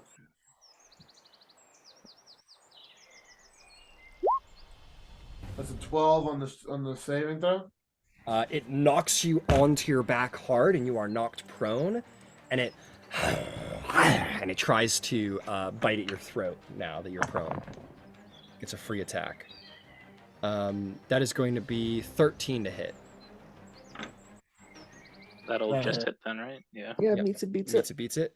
And that bite is going to do... Ooh, you're lucky, 4 piercing damage.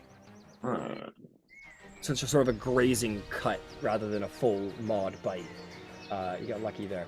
Horses have taken their turn. Rock Guzzle, what do you do? Since the cats are on Durain, does that count as them being like engaged with him? With Durain, yes. Durain is still considered a threat.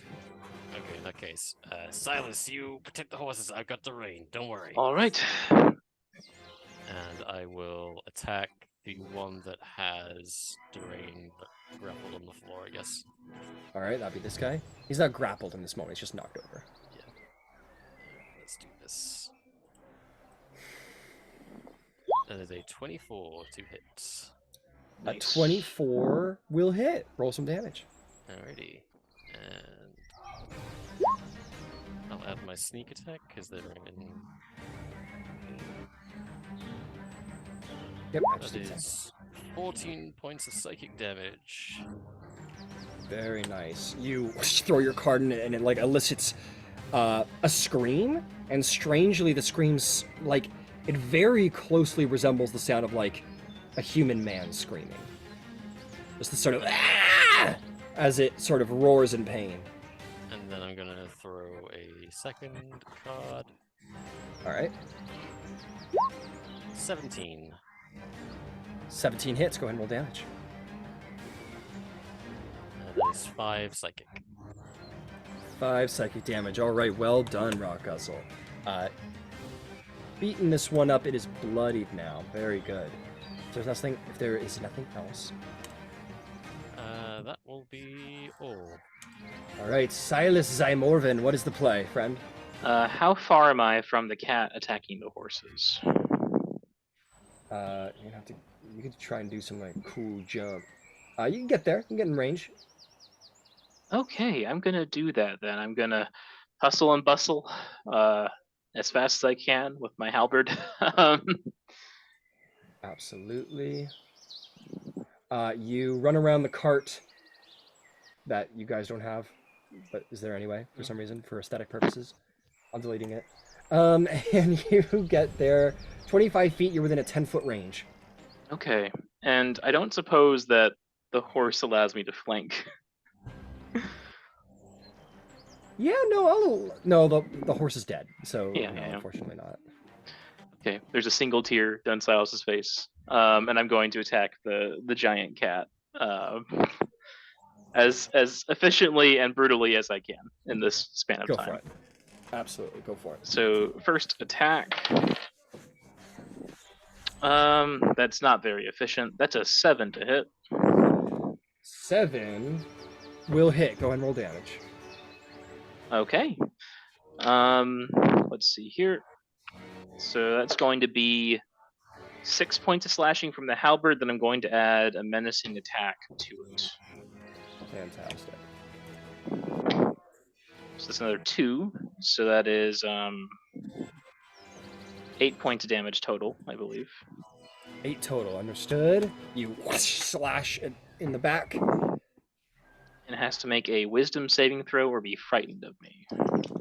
Understood. That is a success as it rolls a 21. That's definitely a success, yeah. Bonus action, half strike with the halberd. Go for it. That's much better. That's a 14. 14 will hit. Go ahead and roll damage. All right. That is a 3 plus 3, so 6 points of bludgeoning damage. 6 points of bludgeoning damage. It'll take it. Well done, sir. That is a pretty hurt cat, but it's still very much alive. I'm gonna action surge.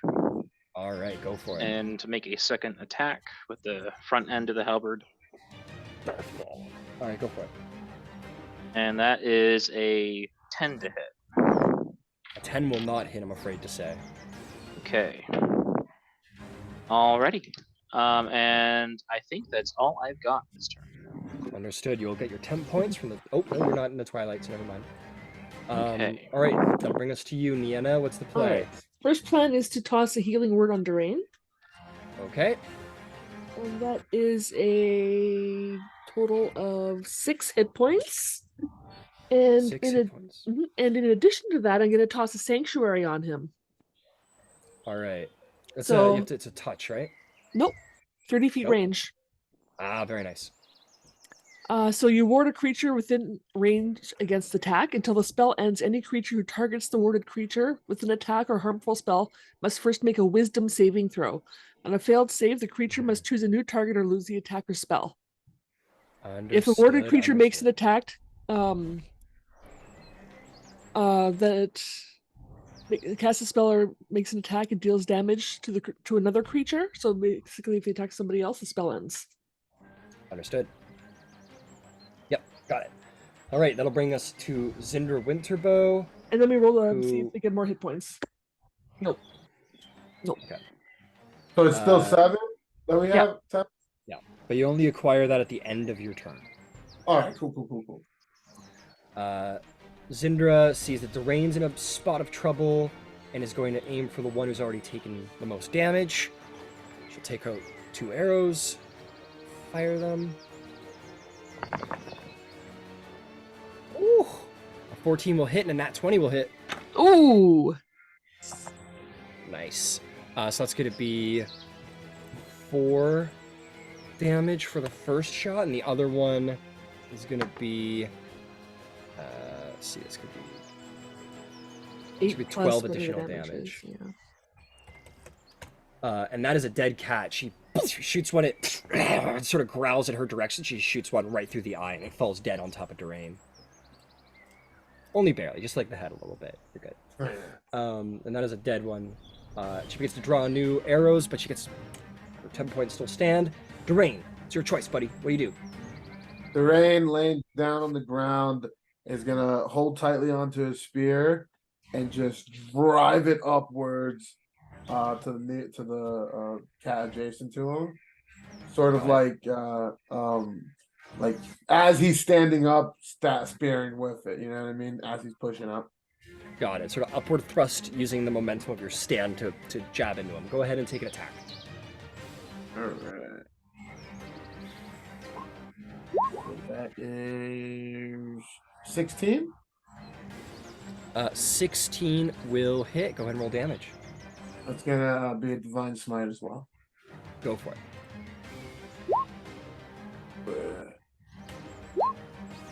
That is 2 plus 8, 10. 10 damage. 10 total damage. It's a hurt cat. It's bloodied. And that's my turn. So I'm standing there. All right, Sanctuary has faded, I believe, because it does end when he makes an attack. When the creature makes another attack to another Yeah. creature. Yes. Yep, so Sanctuary's ended. Yes. So the cat, I'm pretty sure is going to. I mean, the cat. And that's 7-10 for me, right? Yes. Now that my turn ended. Cool. The cat sees the action happening over there, and is going to disengage, and is going to go 10. And they are pack hunters. And is going to not quite get in range of Durain, but it disengaged, so it doesn't matter. So I think it's going to just run over to here and kind of growl, and that's its turn. This horse, I think, is going to do like sort of the back kick. Yeah, totally fair. And it's in sort of fright. It doesn't quite hit the Crag cat. The rest of them are going to continue to be tied up and can't get out. Rockguzzle, it's your turn. Alright, I'm gonna... Let's see. I'm gonna reposition slightly so I can see the one that Silas is already attacking, because I want less sneak attack damage. Okay. You want to get a good angle on that cat. And you got 30 feet, right? Yeah. I'll tell you what, maybe a little acrobatics check to like slide through one of the tents and like Sure. come out the It's other like side. under the ready to tent go. flap. Yeah. Okay. Not a hard That check. is 24. Easily, you I sort of. think you do it. You guys don't actually have tents, but whatever, it's cool. You like quickly like slip in and under the tent and out the other side, right there, and you have a much clearer advantage on both. 2 cards already ready. In each hand, yeah, absolutely. Alright, I'll throw the first card. Go for it. 10. 10 does not hit, I'm afraid to say. That is unfortunate. Let me just check my. Do I need to hit to throw the second one? Okay, no, I can throw my second card. Yes, you can. Which is weaker.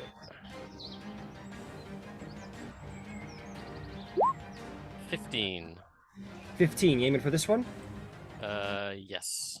All right, take your sneak attack. Alrighty. So There's an enemy horse nearby.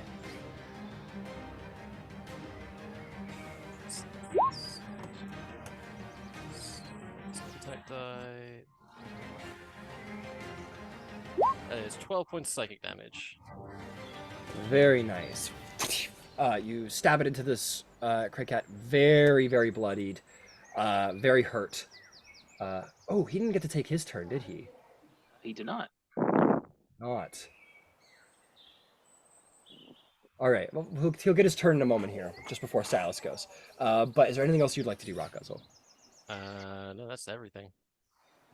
He's going to use his action to grapple the horse and start dragging it away. And it gets to about here, but that's opportunity range for you, Silas, if you want to take a shot at him. I absolutely will. Tries to drag your horse into the darkness. That's a 22 to hit. That'll hit, roll some damage. All right. That is 11 points of slashing. 11 points of slashing as he drags your horse to about here. You get a good decisive slash, and then Rock Guzzle appears and sort of throws a card from behind you, killing the beast. Awesome. So would have died canonically about here. It's fine. It all works out. Throw that horse but a burial. That wholesome burial. Well done, Behind Rock you, Guzzle. Silas. Silas, there's one more Silas bearing down on you. All right. I am going to advance on that one a little bit. All right. There's your 10-foot range right there. Cool. So I'm going to make a slash with the halberd with a 16 to hit. 16 will hit. Roll some damage. All right. I'm going to also add on another menacing attack onto that. Very nice. So that is 15 points of slashing and a wisdom save. 15 points of slashing with an 11. I believe it fails. That is correct. So it's currently frightened. And it is dead. So how would you like to slay it?